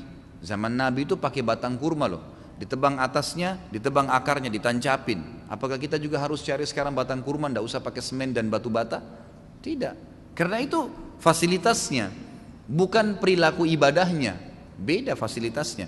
Zaman Nabi SAW pakai unta, kita juga pakai unta, nggak usah pakai mobil? Enggak, fasilitas itu, bukan perilaku ibadahnya sendiri gitu kan. Kecuali kalau sholat asar 4 kita jadikan 5, kita kurangin 3, perilaku ibadahnya gitu kan. Itu yang lain, itu yang tidak boleh. Jadi seperti itulah. Sama dengan menata ayat-ayat Al-Quran sebenarnya bukan hal yang baru. Jadi di zaman Nabi SAW bacaan mereka sudah ada itu, ada wakafnya kan gitu. Ada hukum-hukum tajwid yang mereka sudah lantunkan dengan lisan mereka, mereka saling menukul itu. Kenapa sekarang ada penulisan dengan harakah, terutama di Mushaf Utsmani di zaman Utsman radhiyallahu anhu? Kenapa? Karena terlalu banyak orang-orang yang baru masuk Islam dari negeri Persia, dari orang-orang yang ajam, bukan orang turunan Arab, tidak mengerti tulisan Arab. Mereka kalau disuruh baca yang gundul tidak paham. Orang-orang Arab paham, tapi orang lain tidak paham. Maka Utsman bin Affan berijtihad untuk memberikan baris, bukan tambahan dari beliau. Emang dasarnya bacaannya begitu, bukan baru itu. Emang bacaannya begitu, alif lam mim dibaca ya begitu, gitu kan? Dzalikal kitabu la raiba fihi, memang sudah begitu bacanya, tinggal dikasih baris supaya memudahkan orang ajam untuk membacanya. Contoh kecil kita di Indonesia kalau tidak pernah belajar bahasa Arab, gitu kan, kemudian dikasih kitab gundul bisa baca nggak? Gitu kan? Kalau kita belajar dari Iqra misalnya, kemudian memang dia menggunakan baris, lalu kemudian Al-Quran juga kita kembali, kita jadi mudah membacanya. Itu hanya untuk mempermudah saja, tidak ada hubungannya dengan menambah atau membuat-buat ibadah baru. Apakah meninggalkan maksiat karena malu kepada orang itu syirik? Bukan syirik sebenarnya, tapi ya dosa saja, gitu kan? Tidak dapat pahala. Dia tidak jadi berbuat zina karena malu sama orang lain, bukan malu sama Allah. Itu bukan syirik sebenarnya, tapi dia dosa saja. Ya. Dosa saja karena memang dia meninggalkan maksiat bukan karena Allah Subhanahu wa taala. Bolehkah berdoa tidak tidak sambil mengangkat tangan seperti sedang berjalan, sedang mengendarai? Boleh. Nabi SAW seringkali berdoa mengangkat tangan atau tidak mengangkat tangan, terjadi kan gitu. Misal antum tiba-tiba melihat ada mobil tabrakan, antum bilang, ya Allah mudah-mudahan tidak terjadi pada saya. Tidak perlu angkat tangan, kan gitu. Memang keadaannya begitu. Kalau memang antum mau angkat tangan pun tidak ada masalah, dua-duanya ada perintah dari Nabi SAW. Apakah mengusap muka setelah sholat dan berdoa pernah Rasulullah SAW kerjakan? Apa termasuk bid'ah? Belum pernah ada riwayat yang menjelaskan masalah itu. Mengusap wajah dengan telapak tangan itu belum pernah ada contoh dari Nabi SAW. Nah, karena ini yang perlu kita jelaskan. Masuk dalam bid'ah kalau mengusap wajah karena dia rangkaian daripada ibadah yang ditambah. Doa Nabi SAW tidak pernah mengusap wajah, kita mengusap wajahnya. Maka bisa ulama mengatakan masuk karena kita menambah ibadah yang Nabi SAW sudah lakukan.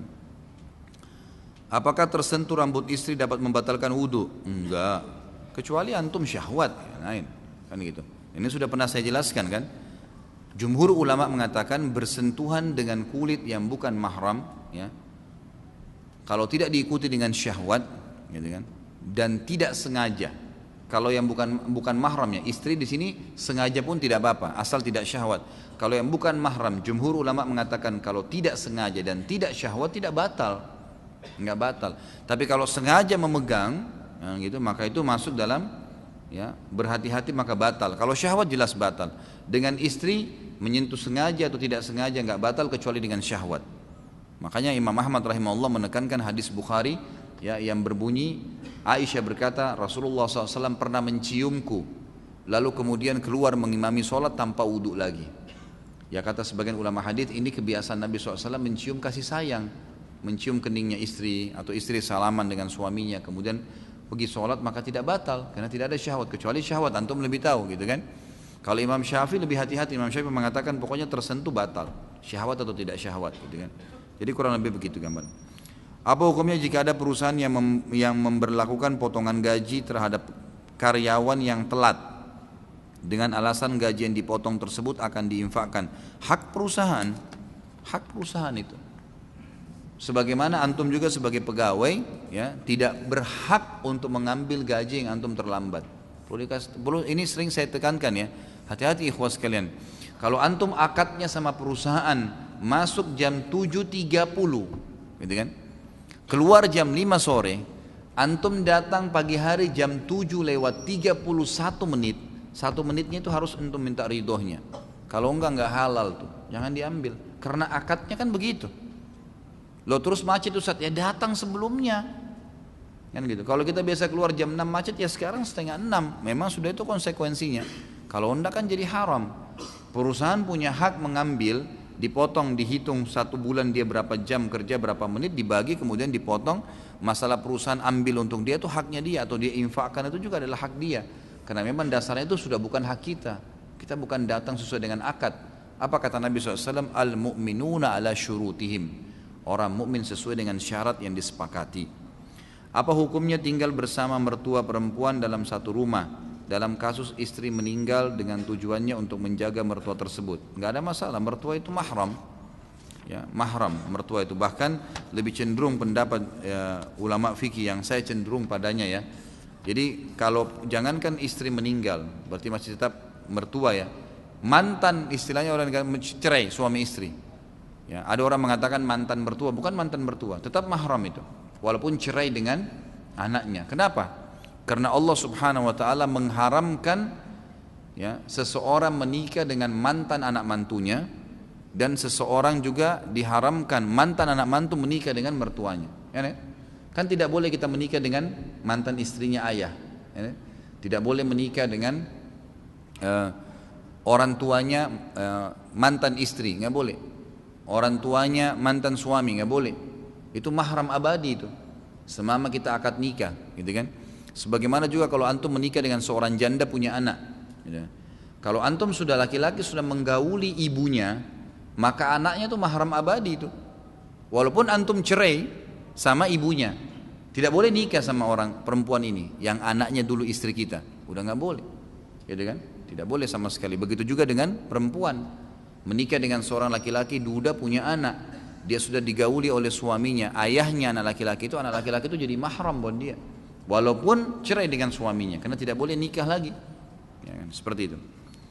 Tadi dijelaskan bahwa dulu pada zaman Rasulullah SAW beliau harus pergi ke padang pasir dan keluar rumah untuk membuang hajat.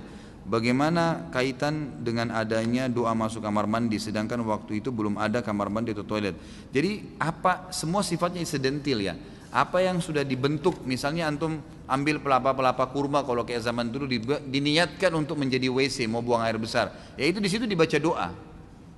Bukan berarti WC itu harus sebuah kotak kayak kita sekarang. Kalau sekarang kan lebih rapi saja. Apapun sudah diniatkan. Antum punya rumah 100 meter kan gitu. Misal 10 kali 10 meter. Terus antum niatkan di depan sekali 5 kali 5 meter saya niatkan untuk masjid. Di blok kita tidak pakai tidur. Sudah jadi hukum masjid tuh. Tadinya rumah kita.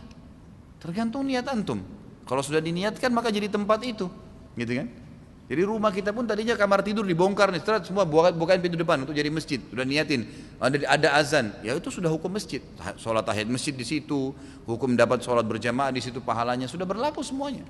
Begitu pula juga dengan WC tadi yang kalau baru dibentuk sama, gitu kan? Bukankah di zaman Nabi SAW Masjid Nabawi itu pertama dibangun itu sama pelapa-pelapa kurma, masih sementara disusun dengan tanah liat dindingnya. Nabi SAW sudah suruh Bilal kumandangkan azan dan sudah sholat di situ. Padahal belum rampung tuh masjidnya, kan gitu. Seperti itu gambaran. Saya mau nanya, apakah ada hukum tentang tulisan atau pajangan atau bingkai ayat-ayat Al-Quran yang menjadi hiasan di rumah-rumah? Maksudnya hukumnya boleh atau tidak? Ya ulama sebenarnya ya lebih cenderung menganggap ini adalah perbuatan yang mubah, boleh-boleh saja, gitu kan. Tetapi jangan dianggap itu bisa memberikan manfaat atau madarat. Jadi ayat kursi itu sebesar apapun antum tulis, gitu kan, 10 kali 10 meter di rumah tidak bisa ngusir setan, gitu. Jadi jangan anggap bisa ngusir setan. Quran pun yang kita pajang biar 100 buah mushaf tetap baca setan di rumah. Sedangkan kita lagi baca Quran bisa ngantuk, masih bisa digoda sama setan. Mengusir setan dengan membacanya, gitu kan. Jadi tidak benar itu sering diceritakan di film-film di Indonesia kalau Quran ditempelin teriak-teriak setannya, gitu kan. Kadang-kadang orang kalau ngeruqyah saja bacaannya supaya didaunkan kejiwaannya, setannya bilang kamu salah baca, gitu kan. Bolehkah kita menggunakan media gambar seperti di atas bertuliskan terjemahan ayat Al-Quran dan hadis tanpa kalimat Arabnya sebagai sarana syiar agama Islam di media sosial? Boleh saja, nggak ada masalah. Gambar jalan, ada pohon, kemudian ditulis ayat atau hadis. Ya itu insya Allah tidak ada masalah. Yang penting jangan ada gambar yang berjiwa ya, manusia, hewan, jin dan di sini ulama masukkan juga malaikat. Lalu bagaimana pandangan Islam terhadap hukum memajang gambar seperti di atas pada dinding rumah atau dicetak di baju? Sudah pernah saya jelaskan, tidak ada masalah. Selama itu bukan yang berjiwa, nggak ada masalah. Antum punya baju kaos, gambarnya pohon, nggak apa-apa. Gambarnya building, nggak apa-apa. Tulisan, nggak ada masalah. Jangan gambar harimau, gitu kan? Gambar orang, nggak usah. Segala sesuatu yang terjadi pada diri kita itu atas izin kehendak Allah. Ini sahihkah? Jawabannya iya. Pertanyaan tersebut mau ana pakai untuk memberi nasihat kepada orang yang selalu khawatir dalam melakukan segala sesuatu dan jadi lambat sekali dalam bertindak. Contoh, saat mencuci tangan diulang-ulang karena khawatir belum bersih. Saat memakai baju lama sekali karena dicek dulu ada serangga atau tidak. Saat wudu baca doa diulang-ulang dan jadi lama karena khawatir. Ini bukan khawatir, ini was-was dari syaitan. Alladhi yuwaswisu fi sudurin nas, waswasa. Itu bisikan syaitan, nggak boleh ragu. Dan itu akan dihilangkan dengan keyakinan. Ya, dalam hadis dikatakan al-yakinu yazilu syak atau yuzalu syak. Ya. Al-yakinu yazilu syak. Kalau tidak salah begitulah fatihah. Kalau Nabi SAW. Saya tahunya kurang lebih seperti itu ya. Jadi keyakinan akan menghilangkan keraguan-raguan. Jadi keraguan itu harus dilawan dari syaitan, nggak boleh. Ya, nggak usah was-was. Kita memang disunnahkan kalau mau tidur mengebas selimut, iya. Memakai baju ragu ada serangga dikebas sekali pakai Bismillah, gitu kan? Udah selesai. Gitu. Ya, tidak usah terlalu khawatir dengan serangga. Siapa yang lebih besar, Anda atau serangga? Nah. Apa ini? Saudara yang perempuan pada waktu di asrama tidur satu kamar dan tidak pernah buka jilbab. Kawannya satu kamar orang non muslim merasa tersinggung, bagaimana solusinya? Ya itu hak dia. Orang non muslim mau tersinggung terserah dia tersinggung. Apa hubungannya? Kan gitu. Nggak usah pikirin apa orang bilang. Kalau anda merasa membuka jilbab takut khawatir fitnah, maka nggak usah buka. Hak kita itu. Jangankan sama dengan wanita non muslim. Wanita muslim aja kita punya hak untuk tidak memperlihatkan. Hak kita bebas itu. Kan gitu. Boleh hukumnya mubah memperlihatkan yang mubah saja. Ya itu ulama sudah pernah saya jelaskan dari pundak ke atas, leher ke atas, ya, siku ke bawah, gitu kan, dan lutut ke bawah. Ini yang boleh dilihat, sama mahram pun ini boleh dilihat, kecuali suami.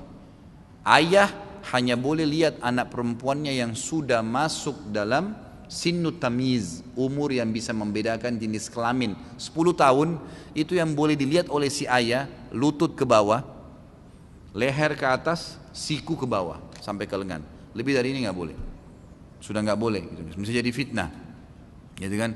Sama halnya ibu-ibu juga begitu, akhwat tidak boleh lagi memperlihatkan kecuali ini kepada anak laki-lakinya, seperti itulah.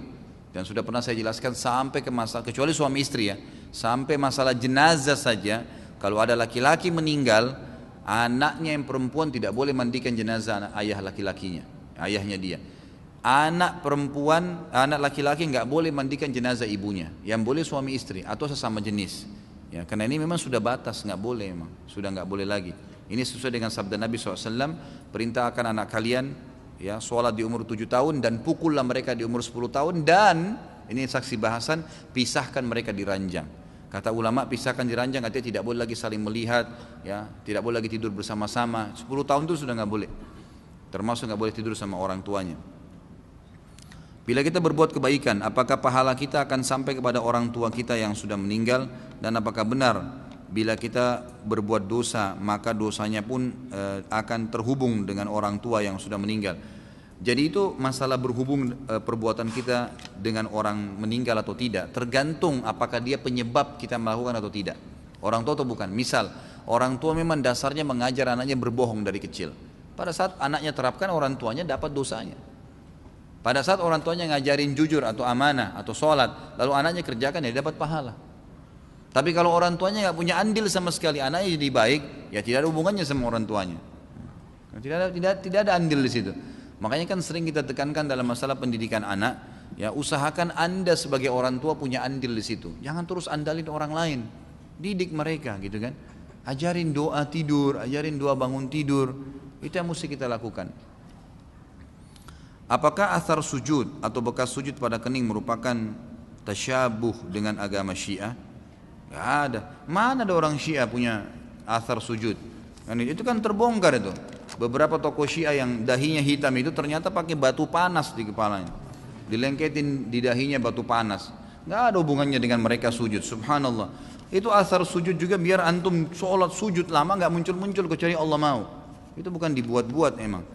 Gak ada hubungannya tasyabuh dengan Syiah. Orang Syiah yang mau bertasyabuh dengan kita, yang mau mengikuti ahli sunnah, ya karena ulamanya rata-rata ahli sunnah itu sudah berasar sujud karena mereka sudah paham, maka mereka juga ikut-ikutan. Salah satu ulama Syiah sekarang yang paling ditokohkan itu yang dahinya hitam sekali. Antum kalau dengar ceramahnya antum ketawa, subhanallah. Nggak ada isinya ceramahnya, sampai dipermalukan di Irak. Bahwa bisa bagaimana dahinya bisa hitam betul. Dibongkar oleh orang awam. Salah satu pembawa acara di TV Iran mengatakan orang-orang ini ternyata meletakkan batu panas ya di lantai yang mereka biasa pakai sujud, lalu sengaja dipanasin dan mereka sujud dengan waktu tertentu untuk supaya menarik orang, menarik audiens, karena itu punya daya nilai sendiri. Naudzubillah ya. Bagaimana hukum menjual boneka yang dijual bukan untuk anak-anak, boneka berbentuk Doraemon, Mickey Mouse dan yang tidak menyerupai ciptaan Allah? Sama saja, nggak usah. Memang kalau tidak jual Doraemon tidak bisa makan, nggak usah lah, syubhat itu jauhi aja. Ya, kalau untuk anak-anak mungkin masih boleh, kalau enggak, apalagi Doraemon itu apa? Ada ceritanya, bohong itu, cerita bohong.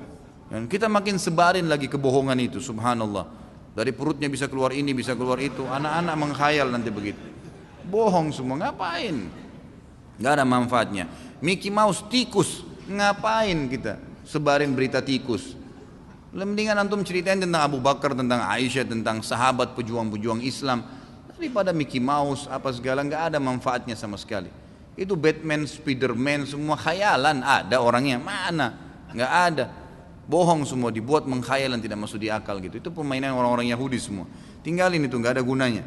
Jual yang halal akhi, banyak sekali ya Allah, pintu rezeki banyak, buka yang halal. Bagaimana dalil mengenai laki-laki tidak diperbolehkan memakai celana ketat? Ana hanya mendapatkan dalil hukumnya isbal. Celana ketat itu pakaian ketat masuk dalam hukum dilarangnya menutup, memperlihatkan aurat, gitu kan? Dan juga masuk dalam firman Allah SWT masalah menggunakan libasut taqwa. Wa libasut taqwa dzalika khair. Libasut taqwa, pakaian taqwa adalah pakaian yang lebar tidak membentuk aurat. Karena memperlihatkan aurat di sini tidak harus telanjang bulat, tapi membentuk aurat itu, memperlihatkan bentuk tubuh itu sudah memperlihatkan aurat namanya, gitu kan? Makanya dilarang kalau memakai libasut taqwa harus lebar, seperti itulah, gitu kan? Hukum barang yang tertukar, contohnya sendal pada saat sholat hanya tersisa satu pasang saja dan tidak ada lagi. Ya, bagaimana? Tinggalin, mas antum mau pakai satu saja? Ada saja yang bertanya, masya Allah. Siapa saja yang boleh bersentuhan antara laki-laki dan perempuan? Semua yang tidak boleh anda nikahi atau yang sudah terlanjur jadi istri ya. Apakah doa setelah sholat duha saat ini dalilnya lemah? Doa setelah sholat duha saat ini dalilnya lemah karena beberapa yang saya baca katanya doa Allahumma inna duhauka itu dalilnya lemah. Jadi seharusnya baca apa setelah sholat duha? Hadisnya lemah sekali itu karena dalam perawinya, dalam sanadnya itu ada pembohong ya. Dan ulama mengatakan tidak ada doa khusus dari Nabi SAW pada saat selesai duha. Anda tanya doa apa ya? Doa apa saja dan jangan khususkan doa setelah duha ya. Tidak pernah ada dalil Nabi SAW mengkhususkan doa setelah duha. Tapi kalau anda punya hajat boleh disampaikan pada saat itu. Dan tidak ada doa khusus. Ayah sakit stroke dan anak wanita kandung harus memandikan setiap pagi dan sore. Apa hukumnya Ustaz? Sedangkan tidak boleh seorang anak kandung menggunakan celana pendek di depan anaknya yang balik. Dan diharamkan anak wanita mandikan jenazah ayah kandungnya. Kalau seandainya tidak ada yang lain mengurusnya, masuk dalam bab daruriyat. Daruriyat memang itu tidak ada masalah, gitu kan? Seperti hukumnya kalau seorang wanita, pernah saya kasih contoh, mau berobat, mau melahirkan, tidak ada dokter perempuan, harus dokter laki-laki, bolehkah? Bukan hanya sekedar memandikan, memang mengeluarkan bayi dari kemaluan perempuan itu. Ulama mengatakan boleh. Sebagaimana juga Nabi SAW menggunakan tenaga beberapa sahabiat mengobati laki-laki satu sahabat yang sedang luka di medan perang. Kalau dalam pengobatan berbeda, gitu kan? Ini kan termasuk perawatan, pengobatan. Kalau nggak ada, kalau ada orang lain, alhamdulillah. Anda punya rezeki, cari seorang laki-laki yang baik, yang soleh, bayar dia, gitu kan? Bayar dia, kemudian insya Allah ya, disuruh urus, itu bisa. Calon TKI harus menghubungi siapa? Mohon nomor telepon. Ini maksudnya mungkin yang kemarin ya. Oh, yang saya iklanin kemarin yang kalau mau kerja tukang besi dan tukang kayu ya, silakan hubungi ke HP saya, gitu kan? Nanti insya Allah setelah hubungin saya, insya Allah nanti saya akan hubungkan setelah saya data beberapa orang ikhwah, saya ambil data-datanya, nanti saya akan bawa ketemu dengan sepupu ayah saya langsung. Kemudian nanti antum akan ada pengetesannya. Setelah antum tes lolos, antum silahkan berangkat insya Allah. Dan ini dalam setiap hari ini selalu ada pengetesan dan selalu ada, kalau nggak salah kemarin pemberangkatan ada 600-800 orang gitu. Silakan hubungi saya ikhwah. Kalau memang antum belum punya nomornya 08787 807 1504. Nggak ada siaran ulang ya, sudah cukup. Menindaklanjuti penawaran Ustadz, ini sama. Syarat-syarat apa saja? Apa yang harus ditanggung oleh calon TKI? Bagaimana kalau calon TKI tersebut tidak memiliki dana? Menghubungi siapa? Ya, kenapa Ustadz semua yang ditanya masalah ini? Ya, setahu saya Allah alam tidak ada, dia harus punya keterampilan saja, tidak dibutuhkan ijazah, gitu kan? Setahu saya juga beliau belum menyampaikan ke saya batas umur, ya, tapi yang jelas punya kemahiran di besi yang kalau saya lihat tesnya, kemarin sempat saya ajak teman-teman Wisol untuk ke tempat pelatihannya di daerah Cibubur, itu memang bagaimana mengikat besi dengan besi, gitu kan? Kemudian membuat kayu pun itu bukan membuat furnis, ya. Bukan furnitur yang dibuat ya, bukan sebuah kursi enggak, tapi membuat kayu untuk mengatur sebuah dinding semen. Hanya begitu saja yang saya lihat tesnya dari orang-orang Timur Tengah yang datang kemarin, dan banyak sekali ya dari kaum muslimin yang berhasil ke sana. Enggak ada masalah. Tapi kalau bagi saya sih sebenarnya saya berani iklanin di pengajian ini karena saya tahu sumbernya itu dari sepupu ayah saya sendiri dan kemudian orangnya terpercaya di keluarga kami ya. Kemudian juga ini karena Masjid Haram. Kalau kerja di Saudi secara umum saya nggak repot-repot ngurus gitu.